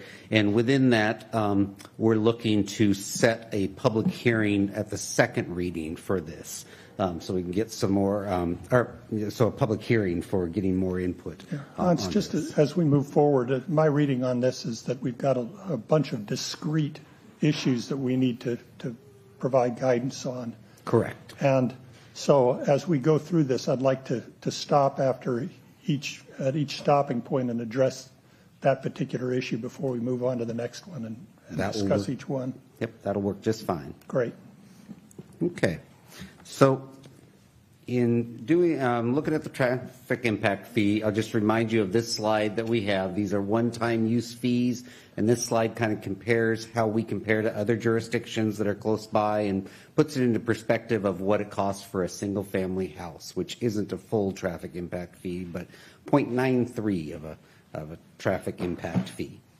And so currently we're at $4,500. That's what we've been since 2007. So we've really got, after hearing the last discussion and talking with the city manager, we boiled it down to really, there's two options here that seem to be get support from the council. Option A is a catch-up where we had it at over 5 years. Now it's over 3 years, and we start it in 2026 here at $6,500, and then over each year we're increasing it to get to that ultimate rate, the maximum defensible rate of $8,762. That's what's set in the study as the maximum rate that could be set. And then the option B is just go straight to the maximum defensible rate of $8,762. And these fees, just as it notes there, are independent of the index for inflation, which is another discussion slide that we'll have. So I can pause here. Deputy Mayor Johnson. Thank you, Mayor. So the funds from these are going to go allotted to, you mentioned, help me refresh my memory, where do these funds go to? So we have a project list within the study that are all projects that add capacity to our system. So whether that be for car traffic, truck traffic, or pedestrian traffic, we're adding new sidewalks, new trails, widening intersections, widening roadways. And so we've got a defined list of projects, and any of these fees have to go towards those projects. Would that include traffic lights, traffic things like that to mitigate traffic on that too? Yes. So some of them are looking at like interconnects between traffic if we're not replacing the traffic light, or if we are replacing a traffic light, it's usually because we're widening out an intersection, and so we're replacing that. Yeah. So, I touched on this the last time it was brought to us. I think it was last meeting. Growth should pay for growth. Our infrastructure is in place. Those folks who built and bought houses have already paid into this traffic impact fee to provide the growth and infrastructure that allows us to get around. And as increased development comes within some of these areas, it would make sense that new growth, new builders, new buyers are going to pay into the system because that's what we do. And so if we let's just say that we go with option B, which just says, hey, let's not mess around. We can screw around and raise it $1,000 for the next 4 years. But in the scope of things on a project, $2,000 in the scope of things really isn't a big deal to the budget. And so I don't know why we would do that, except it makes us feel better. But let's just say we max out at the maximum allowable allowance of $8,700. What do we anticipate that funding could come into our city budget for these improvements in the course of a year? Is there like $1 million additional, or what are we looking at? Well, because we'd almost be doubling the rate if I use the average that we collect currently at 4,500, $1.2 million a year. Yeah. We're looking at about another $1.2 million. So tell me, with an extra $1 million of growth paying for growth, to have us look at adding sidewalks for pedestrian safety, looking at some added trails for the park system, whatever, widening the roads or putting in lights, how much would that extra $1 million give us for extra projects? Would we see a tangible difference? Or in the scope of things, the extra $1 million is not going to give us much benefit for our dollar in terms of increased projects from this extra money coming in? From my opinion, it is a measurable thing. This gives us a lot more, not just the value of the dollars, but it gives us more flexibility to take opportunities such as grant opportunities where we need to have match dedicated for it. Property acquisition opportunities where there is a willing seller and we can get some of the property that we need for the project right now. Yeah. So having that, I'm the kind of, with the city running, like trying to do a lot of different projects, I like to have a lot of pots cooking at the same time with different projects we're aware of. And when an opportunity comes up for a grant program that only is really tied to this type of project, well, we've already got the design work done on that one. We're ready to go on that one, to that plot. And then can you go back to the slide that shows where we're currently at? We're down out of how many cities, 12 of them or whatever. How many we got here? 1, 2, 3, what do we got here? About a dozen. A dozen. We're at the bottom 3, and we're supposed to be a vibrant city. I don't know why we would not get caught up. I mean, we should at least be, I know economic development in Edgewood is not happening, but they're still charging for it. So I really think that we should get up to speed, take pride in our city, let growth pay for growth, and then use these funds to actually truly build infrastructure rather than kind of increment it at $1,000 a year increase. And again, the good news is this is not a tax increase upon our residents. This is actually new construction where growth pays for growth. At the time of construction, it's a one-time fee and it's over. Is that correct? Correct. Yeah. So this should be kind of a no-brainer in terms of what it's going to do for our department to be able to have these improvements. And they're going to pencil this in. So because it's part of the cost of doing business, developers are going to pencil in and say, hey, listen, the extra $2,000, is it worth developing in Puyallup? Yeah, it pencils out. I'll pay it. So I think we don't need to be shy about this. We need to get our city from the bottom 3 at least into the top 3 because we're a vibrant city that people are wanting to invest in. I don't know why we're holding back. So my thought is go for the maximum allowance of $8,700.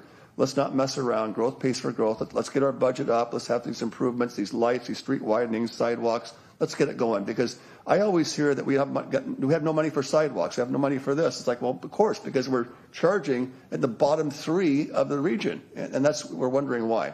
There's my thoughts. Yeah, I'm passionate about it because I see the potential that benefits our city at a very minimal base of folks that are paying into it. But it's going to let them pay for infrastructure that we've already paid. Those who have built houses in Puyallup have already paid for it, and they deserve to have new business come in and expand infrastructure to add to the intensity of modern day living. Thank you.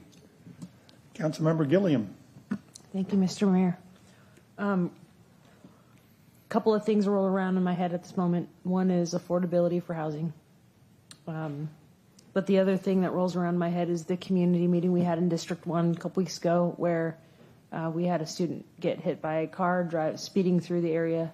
And I was just wondering, well, I would expect that sidewalks would have helped prevent this, or the ability to plan better for our city with the infrastructure of our streets, right? Like, I just think that Puyallup has fallen behind for however many years. We haven't been reaching our full potential for public safety, just for our infrastructure for our streets and sidewalks. I'm inclined to agree with Deputy Mayor Johnson with let's just get it over with, get us where we need to be so that we can start planning our infrastructure better, being more efficient with taking care of our residents. So that's where I land on that. Thank you. Councilmember King. Thank you, Mr. Mayor.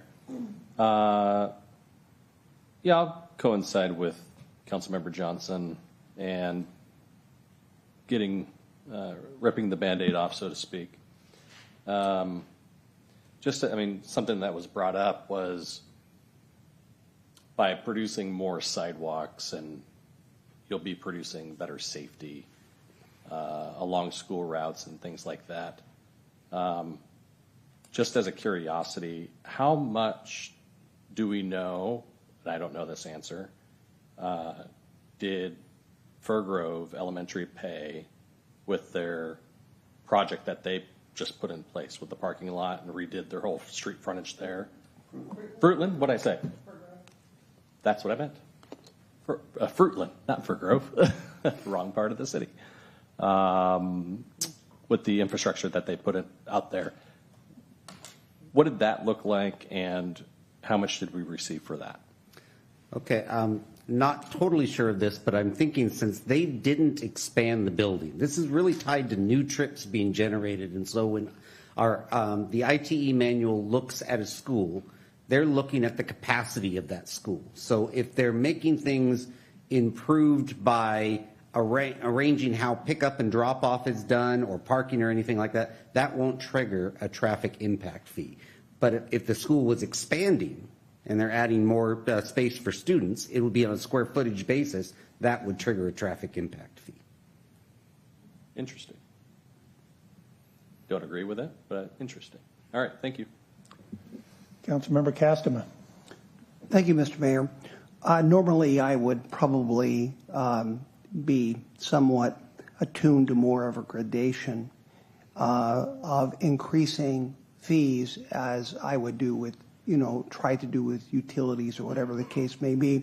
But I found an argument compelling last time, and I can't remember whether it was Councilmember Gilliam or it was Deputy Mayor Johnson who gave this argument, and that is the maximum defensible rate is a rate because that is the actual cost that we determine it cost for that new resident in Puyallup.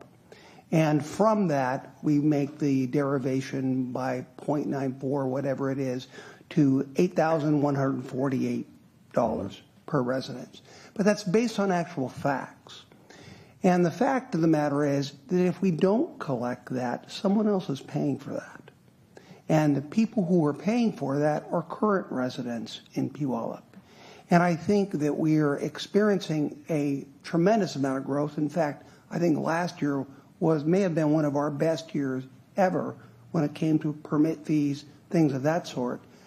This community has built a place where people want to be, with 18, 19 different parks, with excellent police force, with a downtown that's thriving. People want to be here, but there are costs associated with that when people move here. And therefore, I think it would probably be fair to the residents of Puyallup at this point if we, in fact, brought it to that value of the maximum defensible rate at $8,762, and that we curtailed the subsidies of approximately $2,000, $2,100 a year that go per resident. So I find myself agreeing with everyone who's spoken prior to this, and if someone puts forward such a resolution, I will certainly vote for that. Okay, I'll weigh in at this point. I agree with everyone that's spoken. The one concern I have is I always hate to surprise people with a upcharge if there's a project underway that has been penciled out at a particular rate, and now all of a sudden the numbers change. As a financial officer, I never like those kind of surprises myself, so I hate to do it to others. But I agree 100% with my colleagues, and they've been pretty compelling. So I'm ready, willing, and able to support the consensus here. And I'd like to hear from Councilmember Adler. Thank you. I was just going to get in on the auction, as it were, and just voice my support for option B. I appreciate, in particular, Deputy Mayor Johnson's comments, as I do believe that growth should pay for growth, while recognizing, however, to Councilmember Gilliam's point, I am very sensitive and have been related to the price of housing and the end sale price for consumers, particularly first-time home buyers.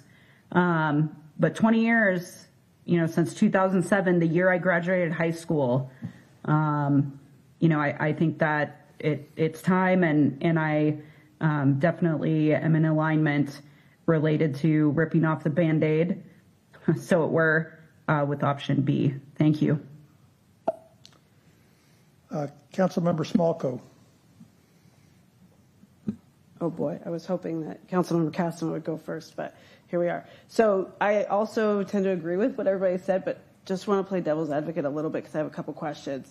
First, is it too late to do some sort of hybrid, a different model or different approach where we jump to 75 to 80% of the maximum and then over the following 2 years get to 100%? Or is it too late am I just too late to the party for that model? I think that's really up to your colleagues. This is the two that we proposed, but right. So that's a really common one that a lot of jurisdictions will go with, from what I've read. And then I also am a little concerned maybe with, and I'm not even sure what the lingo is or how the departments work, so maybe other people can help me. But I know to defend, like if all of a sudden we have this windfall of funds coming in, of revenue coming in, are we structured to be able to use that readily so that we can show our communities, look, we have all of this extra money and we're doing something with it right now, so that we can defend this sudden influx of extra funds. So that not for you to answer right now, just something I'm thinking about. Can we defend it and say, look, we're actually doing things with it in a prompt manner to strengthen our infrastructure right away? And I know that also courts and challengers tend to look more favorably on the incremental approach. And again, I do agree with my gut says rip the Band-Aid off, but I also want to make sure that I know there are things I don't know. So with regard to legality in courts defending it, making this huge jump, and then can we sort of politically with our constituents say, yes, we've done the right thing and here's why, and look at how readily we're responding to that from within the staff, et cetera. Okay, Councilmember Castema. Thank you, Mr. Mayor. Yeah, actually, I had a question based on your comment, and that is, I assume that the current developments that have already filed for permits are, in essence, vested. Am I correct? No, you don't vest under traffic impact fees at the time of application. Towards the end of the presentation, when we talk about the flexibility of when it can be paid or deferred, we'll get into a little bit about what can happen for an existing development, the options that they would have right now. I think that would be very important, because I think that, as the mayor had commented, that there's people who have already penciled things out. And it would be, at least I think it would warrant an option that they could take advantage of that now, or some type of structure. But let me ask you this. If we do an ordinance, does this require, it's a first reading, so it would require a second reading. But when does it go into effect? So right now, the way it was drafted was May 1st would be the time when this fee would go into effect. And I'd probably consult with the city manager. Tim and I had talked about this, about what a time period would be. We do need time to integrate it into our permit software so that that's all calculated correctly there. But beyond May 1st, that's the date that we had come up with. Okay, well, so the ordinance you have presented to us this evening does not have the component, or does have the component on methods of payment?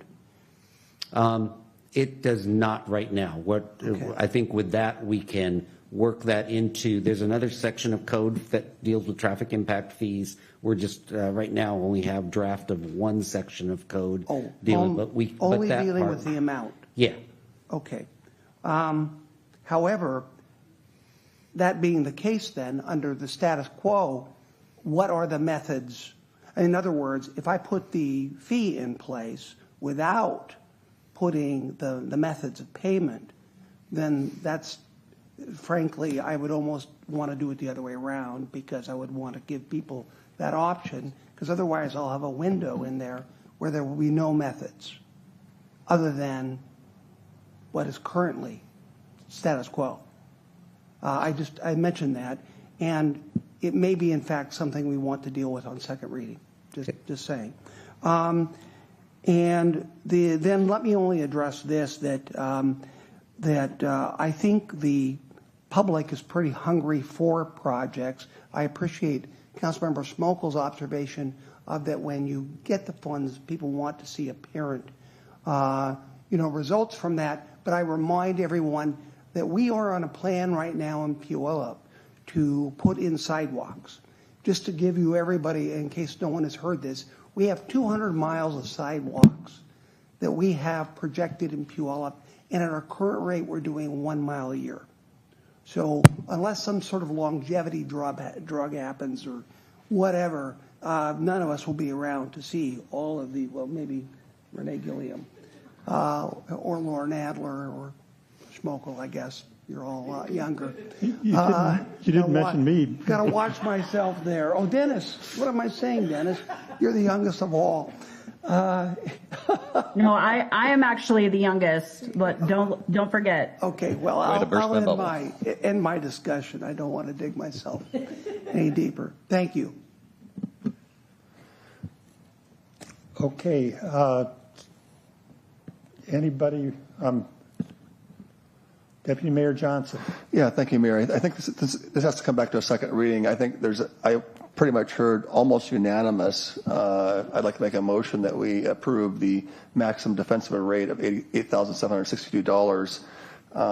And then if there's some concern that we want to adjust it, we can do that in the second reading. But let's just get this thing teed up and move forward to the next section. That's my motion.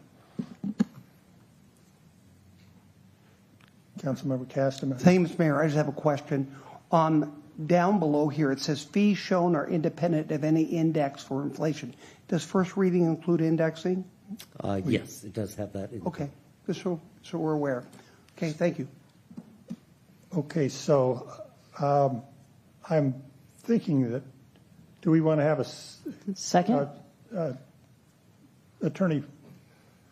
city attorney back?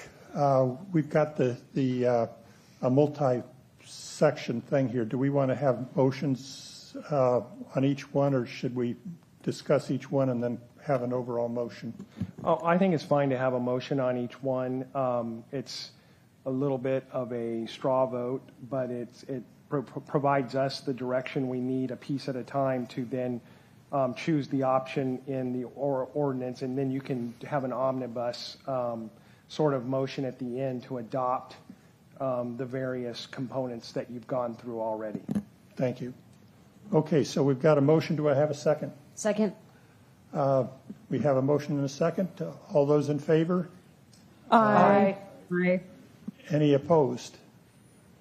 Motion passes. Let's move on to the next component of this discussion. These ones might go a little faster. This is just on the indexing inflation. So if we want to tie whatever we do adopt as for the rate to the construction cost index, which is the same index we use for the rate study. So each year. Based on our past discussion, I'm expecting that there'll be large support for this one as well. So I'm looking for a motion.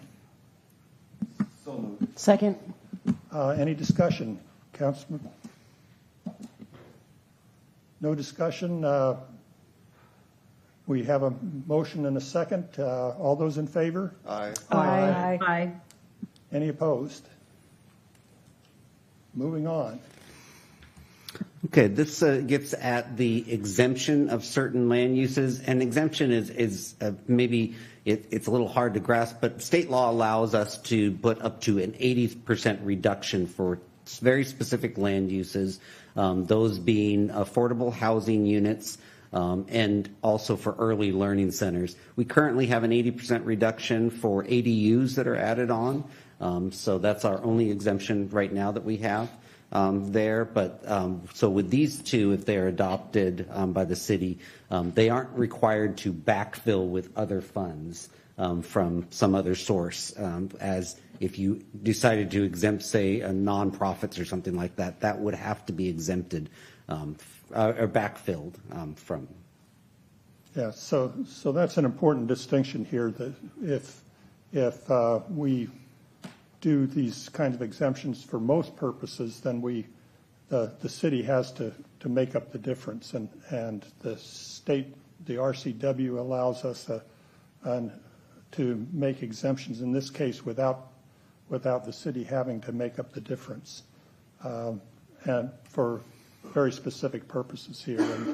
And while I'm on it, I support those exemptions, and we'll make the appropriate motion in this case to honor those, exempting those certain land uses. Deputy Mayor Johnson. Thank you, Mr. Mayor. I'm inclined to support. I do want some more questions, though. I'm concerned about the early learning facilities. I'm not too worried about. I mean, I don't know how many we'll get, and so I don't think it's going to impact. But I do want some questions about the low-income housing.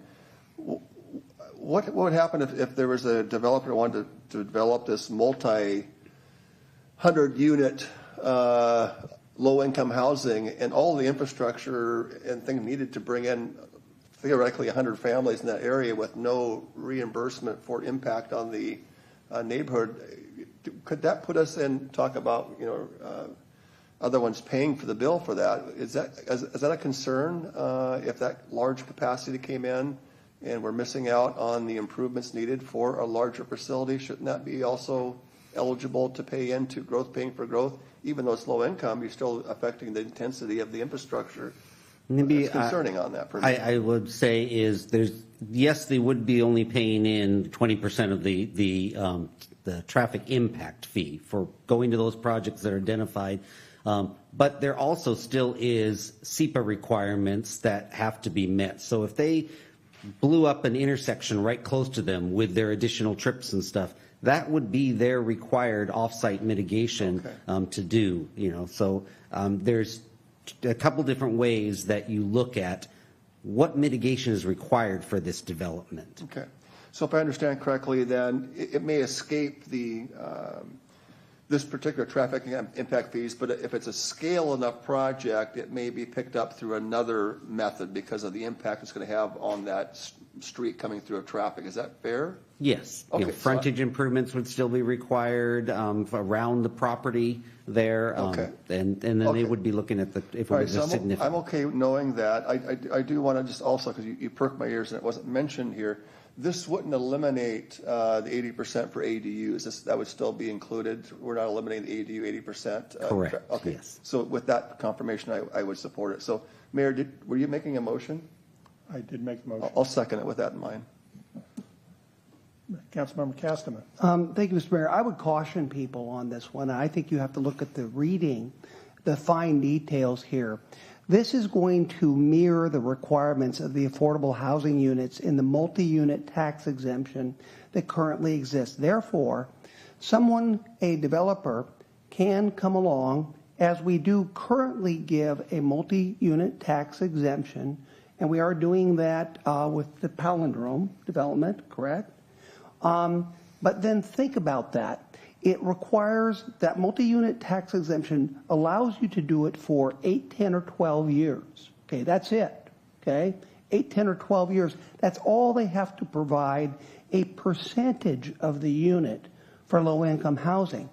And for that, not only do they get to not pay the property tax to the state, okay, which they don't have to do because of that exemption, but now you're exempting them from the impact fees locally too.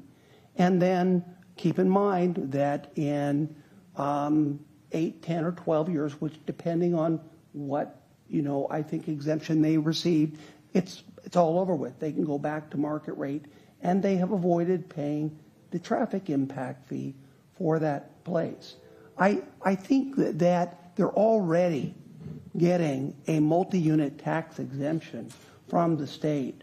I question, and that's again for only 20% of the units, am I correct? Well, maybe I'm misunderstanding this, because if I had somebody come in with 20% of the units, right, my thought would be 20% of those units can get an 80% reduction in their TIF. That's not what this says, though. It was probably my poor wording, because what I was trying to mimic was how do you define what is an affordable unit? And I was trying to use the same definition that we use for the multi-use tax exemption, so that we're not having two separate definitions of what a low-income unit is.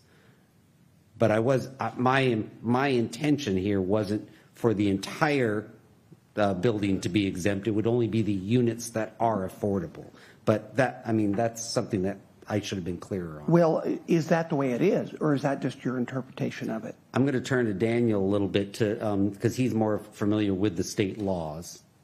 Yeah, so I'll say that there are, in some cases, developments that have partial low-income housing and partial market rate, and we do assign them different impact fees. So I think that would follow the same way in Puyallup under this proposed. So you would charge 100% for all of those market rate units, and you would charge 20% of the impact fee for the affordable units that are kind of set out in your affordable housing definition.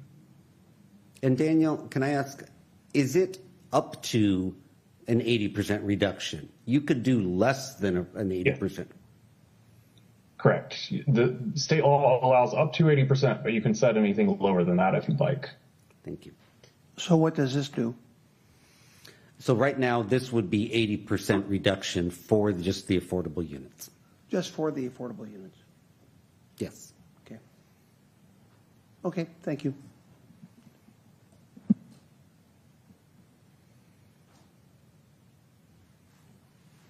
City Attorney, you have... Yeah, I want to clarify that the ordinance that's before you tonight only has language to raise the impact fee to the level that you choose.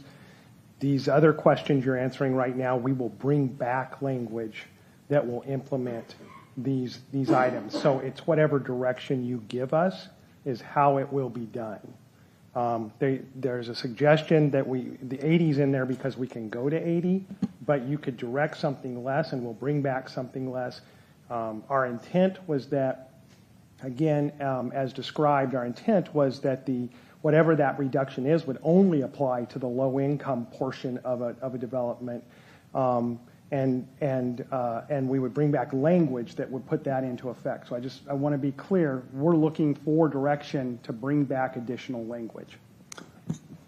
Councilmember Castleman. Thank you, Mr. Mayor. Thank you. However, Attorney Beck, we have now made a motion. I mean, a motion is an actual act of the council, and it's been seconded.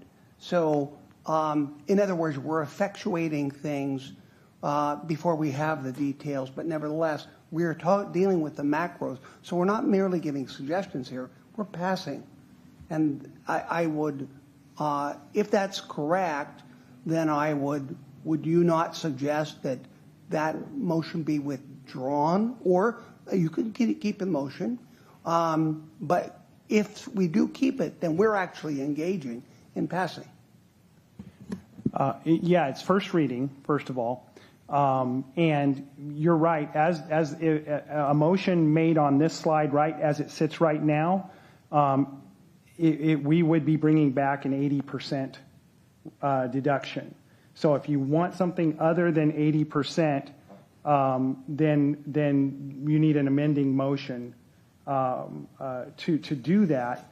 And but the rest of it would come back as our understanding would be that was the intent of the motion, as we've described what we had presented. If that's not the intent of the motion, then we need clarification.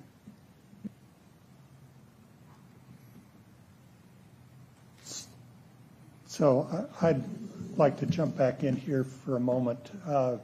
There is some concern on my part about the affordability going forward, and that topic has been brought up by my colleagues here, that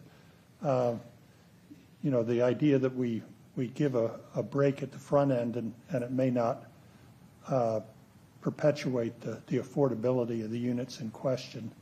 Do you have any guidance for us in terms of whether this, how do we define that affordability question, and how how it moves forward. Well, I'm not the expert on this, so I'll just go with my thoughts on this is if we're thinking, that with the definition of what is an affordable unit is the same as the multi-unit tax exemption, but we want a longer duration, that this is a, one-time fee for our roads and we're not getting, a portion of that. So we want to make sure, I think right now, you got the 8, 10, and the 12 year, but you said that's not long enough. We could write something in there and bring that back of what we wanted that to be. I don't think we could put something in perpetuity, but I'd turn to our attorney to give guidance on that. Just a thought of my own here, that there are community land trusts that we could get involved in this, but that's beyond the context of this meeting tonight and the ability to address that issue. City Attorney Beck, do you have some clarification? Yeah, I was going to add to that. What's being proposed tonight and the intent of what Hans is proposing is that we would use the definition that we already have on the books for what is affordable. The length of affordability is up to council. So if you want to make it affordable, forever, you can make it affordable. You can put that requirement on there. I would not advise that because buildings have a lifespan, and you don't want to lock it. You wouldn't want to have some sort of covenant on the property for all time. But a lengthy affordability period is perfectly reasonable for council to impose using the definitions that we have for affordability in our multi-unit tax exemption code already. We use that definition, and then in code for impact fees impose whatever length of time you want them to be, those units to be affordable in exchange for that break. Bearing in mind that, well, I'll just stop there. Thank you. Deputy Mayor Johnson. Thank you, Mayor. And thank you, Councilmember Castleman, for bringing that up with the city attorney. In terms of the motion, I wouldn't have a problem withdrawing my second, although I'm not sure that we would need to, because I heard language from our city attorney that said the intent of this was to kind of go forward, and we'll bring back in the second some fine tuning. So, and I also am comfortable even with this 80% ratio. I still think there's some verbiage, city attorney, because I don't think my motion was what was on the screen here, and it says up to. So I don't see it has to be 80%. I see up to. So isn't there a clause there that you could come back in a second reading and adjust that and give us some options without having to lock in 80? Because that's not what I was saying. We can bring back whatever your intent is. We just need to know what your intent is. Yeah.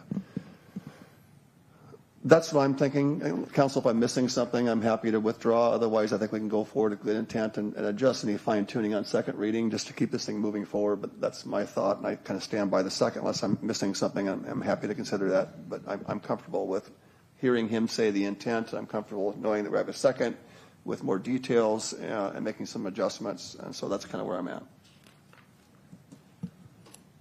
Okay, any more discussion? Okay, we have a motion on the floor. All those in favor? Aye.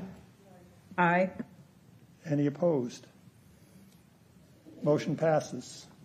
Okay, proceed. All right. So this gets into how, for an individual development, the traffic impact fees are calculated. It's based on new trips, but the standard practice is to allow some consideration for a past land use. So if a Safeway moves, as happened, and now somebody else moves in, you can consider what were the trips from that past land use, because we're really focused on new trips. But then you want to set some boundaries on there, because you don't want to necessarily consider something that's 10, 15 years old that hasn't been contributing traffic for a while there, and then suddenly they're trying to take credit. So what I tried to craft here was that the standard would be, for a land use that has been in operation within the last 3 years. So someone comes in, they apply for a development of that parcel, and they're considered a complete application by the city. At that point, you can look back 3 years. But considering, this isn't always cut and dry and stuff, I also put some flexibility in here to, you could go up to 5 years if there was some extenuating circumstances with consideration from the city engineer or the Development Permitting Services Director. Councilmember Casterman. Thank you, Mr. Mayor. Why would this be an issue? Well, traffic impact fees could be several $100,000. So if you say have a land use that you were expecting, like, well, that's a lot of money. Is there any way to reduce it? Part of the consideration is, well, what are you buying? Did it have a previous use that had some trips? You might be able to knock $100,000 off that $200,000. But if a business before you was a gas station, okay, and it pays the traffic impact fee to go in, but then it closes. And it closes, the lot sits there for 10, 15 years, whatever it is, or 10, let's say 10 years. Then it opens up a gas station again. It already paid the price at that time, so the dollar amount itself that they paid when they first went in, bought whatever it was, it adjusted by inflation, and so at this point, it's already paid for when they start the business again in 10 years. It's already been paid for. They paid for it with older dollars. They could buy a lot more then, too. But the point is, why would they pay again? Well, one, right now you can consider land uses that didn't even pay a traffic impact fee because they predated any traffic impact fee charged by the city. Well, it could be argued in that case that in one way or another, we all paid in this community. I mean, again, we've been paying, subsidizing all the developments now for, 20 years? We all have. Everybody, through whatever mechanism we have been able to somehow keep up, and those taxes may be through our property taxes, may have been through many things. I just don't see necessarily if just because someone, they already pay it, and then they go out of business, and they sell it for the same use. I can understand someone coming in and changing the use and having more traffic. Okay, I understand that. But if they pay for the thing, it seems to be there's some vesting issue there that why can't, and I guess you could do this, you could look into it. Well, they did actually pay it because we do have them in effect. So they paid whatever the rate was.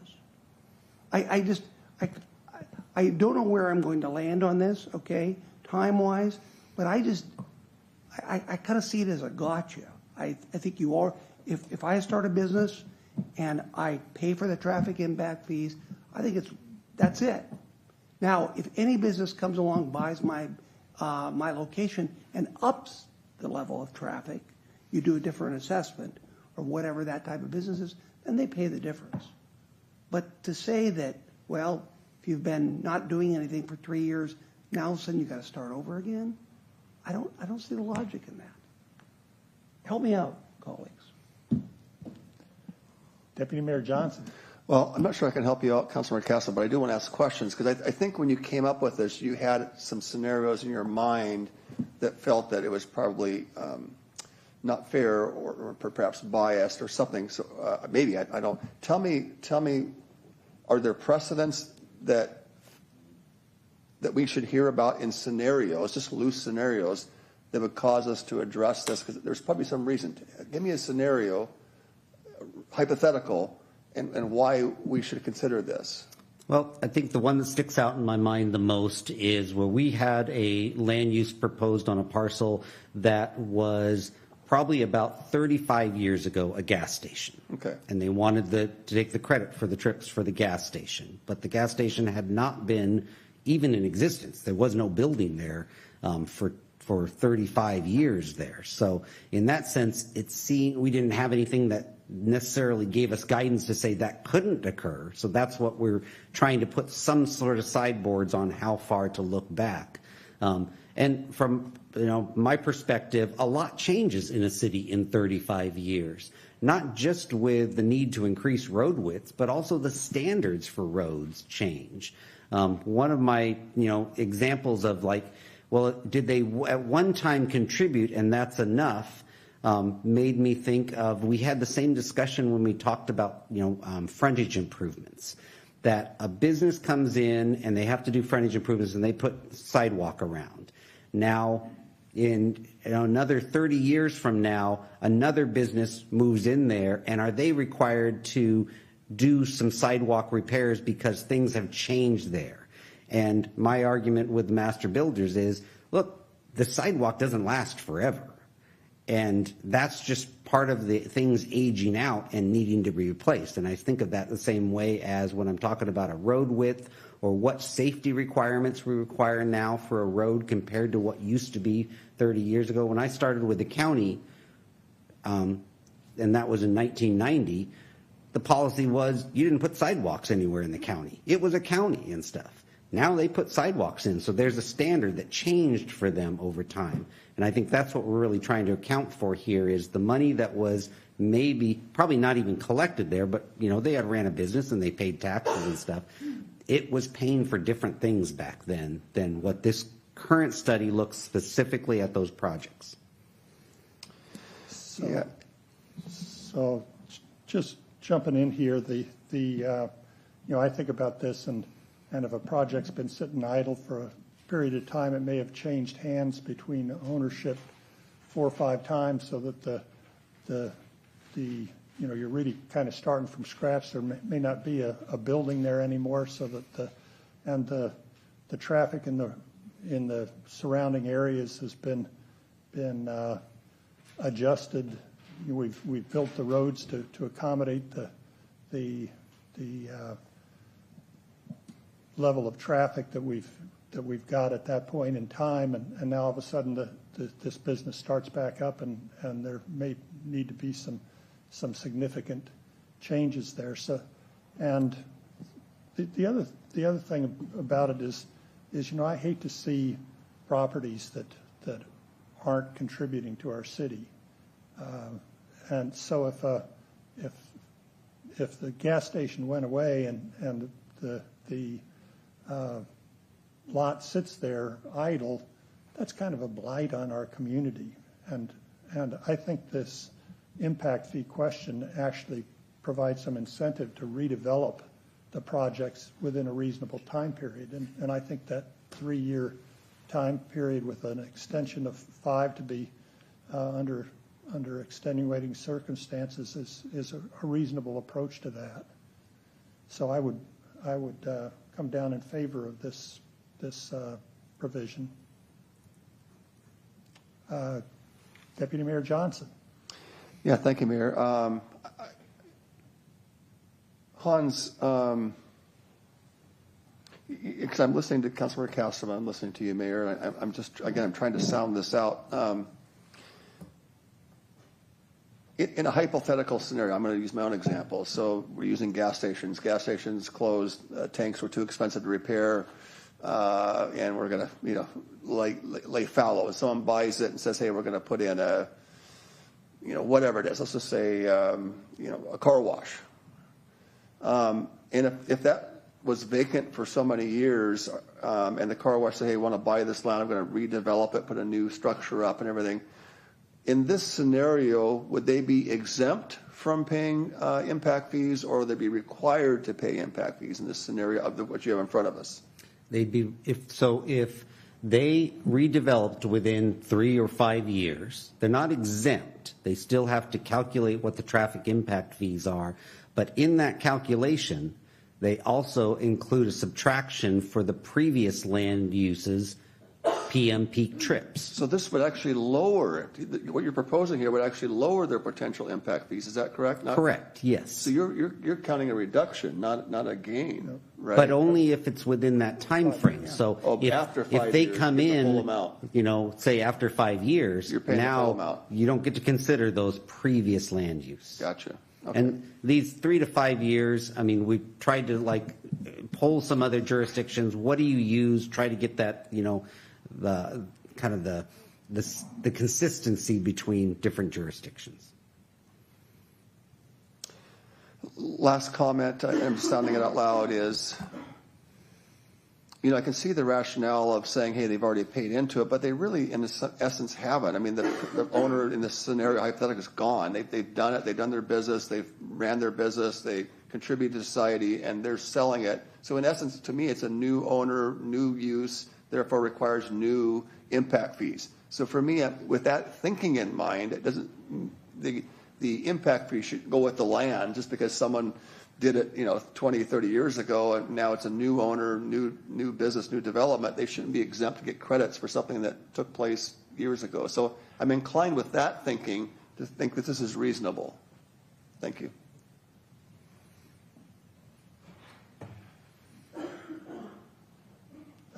Councilmember Castaner, sorry. That's fine. Thank you, Mr. Mayor. Well, we have to think about the purpose of this, okay? Focus on the purpose. The purpose is not to entice people to do things with their piece of property that the city wants them to do. The sole purpose of this and the purity of it is, and the reason we went to $8,735, whatever the amount is because that's how much it costs at that time for us to pay for the traffic fee. It is purely to pay impacts on our transportation system, nothing more. And that's the purity of it. As far as, and so you've put a person in double jeopardy. You say, okay, you're going to pay this impact fee, and then if you do have if you close down, or if I take Deputy Mayor Johnson's logic to its logical extent, every time a new owner comes in, because they didn't pay it, now all of a sudden they have an extra burden of an impact fee they have got to make because it's a different person. And I think that's absurd. I don't think we should say that every time you sell a business, boy, you now got to start all over and you're going to pay the traffic impact fee an additional $8,735, whatever the case may be. Well, the same logic, though, applies for a person who says, I'm not going to do anything with the land. I'm going to pay the impact fee. Business went out of business, keep the building, and I retain that building for 10 years. And then someone comes along, I'd like to have that same building. I don't see any difference in saying I already paid, because that's the purpose of it. It's not to make sure vacant lots are filled. The sole purpose of this is to pay for transportation infrastructure. And they paid for it at that time. They've already done it. But now you're saying that these interim points, whether it be at the sale of a business or whether it be 3 years or 5 years, whatever the case is, and because of the changes of transportation quality, things of that sort, then now all of a sudden they got to start all over. And a person who owns a business and operates doesn't have to start over. They're not with all the curbs and sidewalks being destroyed in front of them. We don't come along and say, hey, you know, that sidewalk that you paid for when you first came here with your impact fee, it's not doing well. Now we're going to make you pay the entire fee over. I just don't, I'm sorry, I will not give my perspective any longer because I don't think it's making an impact. But I feel, though, that that's double jeopardy. I think it's unwarranted, and I think once you pay it, you pay it.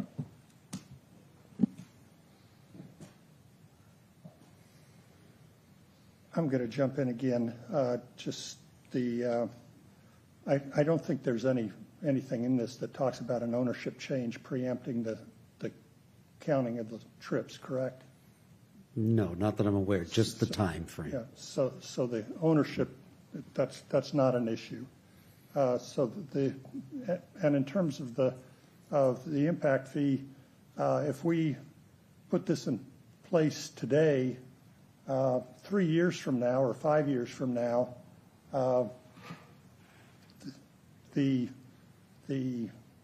this property, let's say 10 years from now, the impact fees that were paid yesterday are $4,500, and the impact fees, which we all recognize is way too low.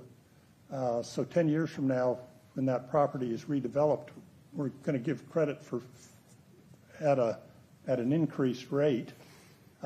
We should have been charging $8,500, but we only charged $4,500 up until May 1st, if that's the date. So we're going to give a credit against the $8,700 based on a payment that was made at $4,500, or potentially, if it was long enough ago, no impact fees whatsoever, right?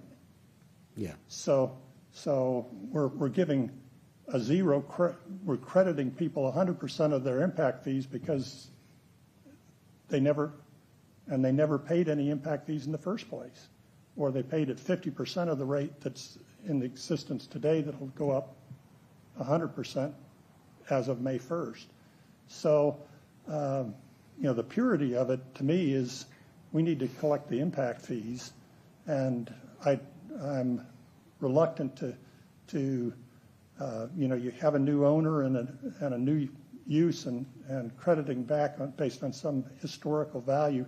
I think it's appropriate to give the historical benefit to that for a period of time, but not in perpetuity. And I think what Councilmember Castema is suggesting is we should give a in perpetuity credit and for an impact fee that may never have been paid in the first place. So that's where I come down on that. Councilmember King. I believe Johnson was ahead of me. I would like Johnson to go first, please. All right. Thank you, Mr. Mayor. Thank you, Councilmember King. I think maybe I'm misunderstanding. I think we need some clarity here. I don't think it's so much change of ownership or fallow, it's change of use. So let's say, for example, let's just use another scenario, right? I think we're trying to get on the same page here. I don't think there's any trying to get, avoid money in perpetuity. But let's just say this whole Meridian corridor has now been changed to where there's some single family housing in there. It's now, let's just say a single family house that built on Meridian paid a traffic impact fee because it's a single house, but a developer buys and they're going to put in an apartment there. You can't say that, hey, that lot's already paid in perpetuity for the traffic impact fee. The new use, the new purpose, whether it's the same owner or a new owner, would trigger the traffic impact fee. Is that a correct assessment? They would regardless, but if they took 5 lots off Meridian that were single family houses and now they're converting it over to mixed use. Sure. So in essence, you would, if they did that from the time and met these timelines, you would have 5 PM peak trips, a little less than that, right, because it's 0.93 per single family, that you're crediting from the new trips generated by the new mixed use. Right. So those would be subtracted from as pre-existing trips. And the new intense use is still applicable and fair because the intensity of the impact is real. It's not. Correct. Yeah. They would still be assessed by a calculation that your size of the mixed use with this much residential generates this many PM peak trips. Say that's 100. I'm going to subtract the 5 out from there, so 95 PM peak trips times our new because rate. the change of use is not so much perpetuity of the same thing. So another hypothetical, and I'll leave it with this. I'm just trying to arrive somewhere. If a person had, a gas station, they changed ownership, bought the gas station, really no changes. There's no impact fee. It's the same use, same traffic count, right? Correct. If they did it within that time frame that was on the screen. Okay. All right. I'm good with that. I'll trust the council to sort out where we land. But it doesn't seem like we're missing out or concerned with this. But I'm open to being flexible here. But thank you. Councilmember King. Thank you, Mr. Mayor. I do understand where Councilmember Castema and Deputy Mayor Johnson are landing. However, I do think that if another business were to acquire a building or a structure or a piece of property here in the city and they were to use it for the same like-type business, even outside of the time period that's shown here on the screen, I don't think that they should be penalized to be having to pay an additional traffic impact fee that was already implemented for that like-type use. In addition to that, if that particular piece of property had a high-capacity use and another type of business or structure or what have you came in and changed that, would there be any discussion or opportunity for a credit to be given for those traffic trips of that previous business that was there for that new building that is to be built? So if they meet these time frames, if it happened within, say, 3 to 5 years, or if the council wants different numbers, yes, they would be given credit. A good example of that is the old Toys R Us up at the mall that is now converted over to something else. They're taking a credit for all the Toys R Us trips that were the PM Peak trips. But let me just clarify. So I just finished real quick, sorry. So I'm in favor of everything that Johnson said and Castema said. I am not in favor of the years allowed. I think that's wrong. I think that's a shakedown, and I think we should change that part. Everything else I'm in agreement with on Councilmember Castema and Deputy Mayor Johnson. Thank you. So let me just clarify a little bit here.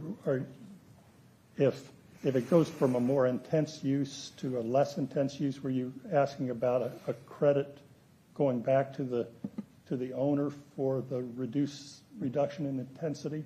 If there was a reduction, I don't think that there should be any fee to be charged to that owner. If there was an increase to that property, then the previous use should be credited towards that new purpose, and then the additional fees be added to that. Okay, so that brings up another scenario here that we can throw into the equation. So in 1945, there was a gas station on the corner that generated, it was a really busy gas station, so there was a lot of trips. There was 10 trips an hour during peak times. So then in 1943, we came along and built an apartment, built a single-family home on the property, and it went down to 0.93 trips per hour. And then in 2027, somebody comes along and wants to put in a really intense use that's going to put it 10 per hour again. Do they get to go back to under these credits in perpetuity theory? Do we say that we ought to go back not to the single family use that has been used for the last 20 years, but we ought to be able to go back to 45 years ago to the more intense use 45 years ago? Just a thought. And what do you think, Councilmember Castema? Thank you, Mr. Mayor. I think that through all of this, I think there can be an arrival of something that I think people may agree to, and that's just extend the timeout to a more. I think the in perpetuity argument, I do understand some issues with that, but I think that 3 to 5 years are frankly too short, and therefore I'd look. I would like to contemplate more of a number of 10. I think we've got consensus on this now. So I would suggest, do I have a motion on the floor on this one? I don't think I do, but. If you want me to do that, I can certainly make a motion to credit for trips associated with past land use. We'll go back no longer than, well, we credited up to 10 years. Okay. Second. And I'd make an amendment to that. I'll take the 10, but I like the language here that gives the permitting services director and the city engineer some discretion in how far we go back. So I would suggest that we do, that everybody gets 5 years and the city engineer and the permitting services director have discretion to go as high as 10. I stick by my original motion. I've just proposed an amendment. Can I get a second on that? No seconds? None of the discussion.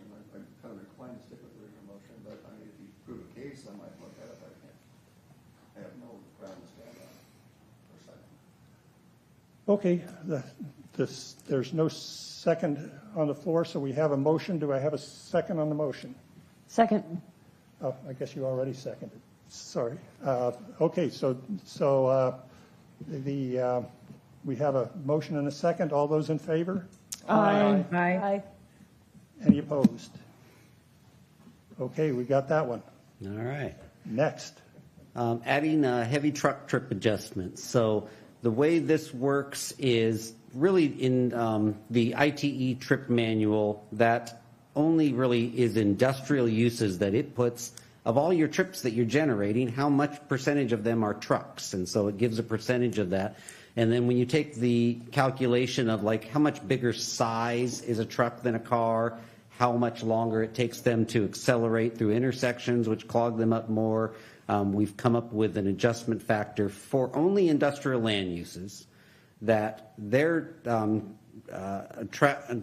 trips would be adjusted up 50% to account for the trucks coming from industrial land uses. So it doesn't account for commercial, it doesn't account for residential there. Do I hear a motion? So moved. Second? Do I? Moved and second. Any discussion? The motion has been moved and seconded.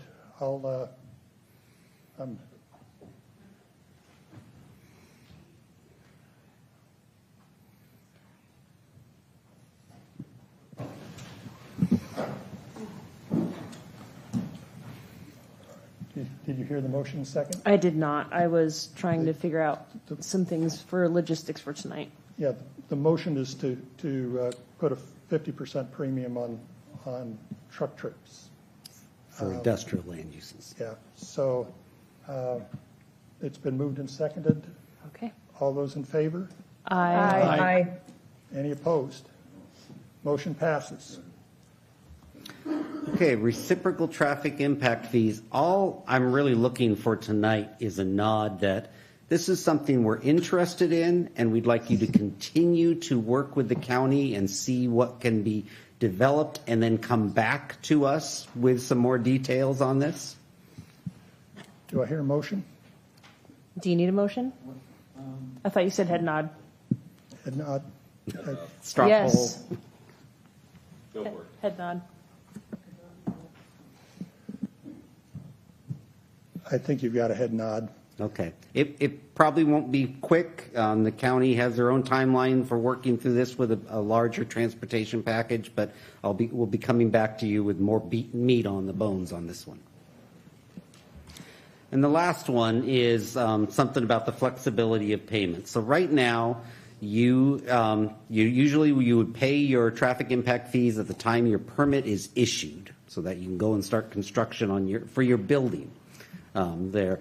And the code currently allows you to ask for a deferral of up to either 18 months or occupancy, whichever comes first. But it also specifically says that when you ask, the fee will be determined when you ask for the referral. That's the fee in time at that point in time is what you're going to pay when you finally pay it after it's deferred. And so that's the current way that the code reads. But I do think there's some nuances here that, well, we haven't been raising our fees. So now what happens when you're already in the pike and you've got a raise coming up here? So what could be a solution here is that if the fee is going to raise and you're already in the pike and we already know what your traffic impact fee is, if you want to pay it now at the current rate, when you pay it, you're paying for that at the current rate, then you're okay. But if you want to defer it, you can't defer it until you get to the permit issuance, and you're deferring whatever the fee was at the time your permit was issued. I apologize, I haven't thought this out really well to articulate it, but what I'm trying to avoid is, well, the fee's going to go up, so everybody's going to ask for a deferral so that they can pay the fee currently, but not pay it now, pay it later. So I think by putting this at, if you want to lock it in now, pay now, But if you want to defer it, you're going to be paying whatever it is at the time your permit is issued. And I hope I have worded that correctly, please. Deputy Mayor Johnson. Yeah, I've thought about this a little bit, and again, I'm not set in stone. I'm just going to state my thinking on it. You know, tonight we've talked about purity. In other words, this is the cost for this project to go in to make it wash. We're zero. There's not a profit margin in here, so we're not like a retail place that say, okay, we bought it for this price. We're going to charge you this price. We're making this profit. If we've been running in a deficit and you're still in the pipeline but you haven't finished yet, this is kind of that's called what they call that increased cost overruns. It's kind of a cost overrun. That's just the nature of it is. In the scope of things, it's not that big a deal, but for us it matters because now we're going to be able to collect double in essence because we've been undercharging for 20 years. That's just the nature of the timing. So I think that we should charge if the council makes a determination, and and it's that's what you pay, whether you defer. Now, in terms of they want it now, I do agree with the deferral because most developers, they want to save cash because they're financing a lot of it. So I do think having that deferral and they're at the full amount, whether they pay up front or the end, doesn't matter. But a lot of them to pay at the end upon occupancy may be nice because that way they can keep their costs down, sell it for, they take those proceeds, pay us, everyone's paid, we're good. So I do believe in the deferral, but I don't think we should have a discount, in my opinion, if costs paying for cost, growth paying for growth, why we should allow projects to, once we come to this realization, that they can get out of it. So I'm concerned with that, in the scope of things, that's my thinking, but if somebody wanted to, have empathetic heart and say, okay, we'll supplement you because we've been not doing it for 20 years, then I probably wouldn't fight you on it. But it seems to me if we're doing it out of a true cost versus cost, let's just adjust it, make it go into effect immediately. But still allow for deferral if they want to defer those fundings till the end, not to save money, but because it is to, in a sense, keep the financing funds down. So they don't have to finance that. They can just pay it when they sell it. So that's my thinking. Yeah, going forward, because we're indexing, the increases are going to be relatively small between the time a building permit is issued and the time that occupancy takes place. It's probably not going to be a very significant amount, but I think that. So it shouldn't be a hardship for the developers to pay a little upcharge. I support the idea of if it's deferred, you pay the rate in effect at the time you pay. If you pay current, you pay the current rate. If you pay in the future, you pay the future rate, but the difference probably won't be that much, given that we voted to index.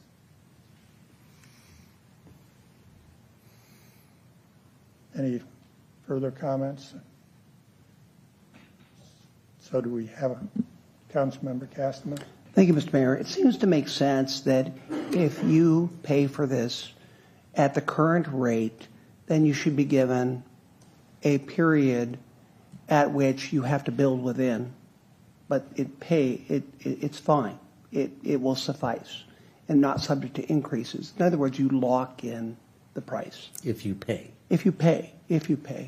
I'm not so sure that if you say, okay, I want to do it now and then defer it, I'm not sure what the point of that is. In other words, it kind of breaks the rule that I just said, and that is you pay the rate of when you pay it. But I think as long as you give someone the ability to pay enough in advance, or like I see the first one, prior to the issuance of a project's building permit. Because I don't know, the building permit, tell me, how long do building permits take from the time, like Palindrome has not been given building permits yet, correct? Yeah, usually there's at least 3 reviews that go on. I couldn't venture to say the time, but I would imagine it's at least 9 months to a year for a complex project like that, a mixed-use development. Yet we have entered into a contract with them already for building, the vacating second, all the rest of that. It seems to me that they can pay right now, okay, before they get the permits. And is that, you have these three different options here. I'm not really a big fan of deferring the current amount. Mm-hmm. I'm a fan of you paying it, and then the cost of money is taken into account. By the time you get there, it will be worth really what it was then in real dollars, or in adjusted dollars, inflation adjusted, not necessarily real. So that's, I think, a pretty simple rule. Yeah, I like what I'm hearing. It makes it much simpler if you just say, look, it's the fee when you pay. If you pay now and it's cheaper, then you got that. But if it goes up later and you defer to pay later, you pay at the time that fee is paid. Makes sense. Councilmember King. Thank you, Mr. Mayor. I think and maybe I missed this, so I'm just going to reiterate what I want to say just in case, but from what I understand from builders and developers alike, their purpose of deferring the payment 18 months is that they don't have to then pay interest on that 18 months that they have to finance into their building costs, which then don't have to be pushed on to the end user. I don't know if that was discussed. There was a lot of conversation, so I'm just reiterating that. That was the purpose of the 18th month delay, that they lock in their occupancy, their payment price that they pay at the time of their submittal for a permit, and that would extend out 18 months. At 18 months, it is due. If they do not pay within that 18-month period, they would then pay the new rate after that, and they would not be issued a permit without paying that, of course. But what that does is it doesn't put additional strain and burden on their finances of the hundreds of thousands of dollars that they would end up having to pay for that, and would essentially not have to push that on to the end user, saving them thousands of dollars in interest. I believe that was the intent. Deputy Mayor Johnson.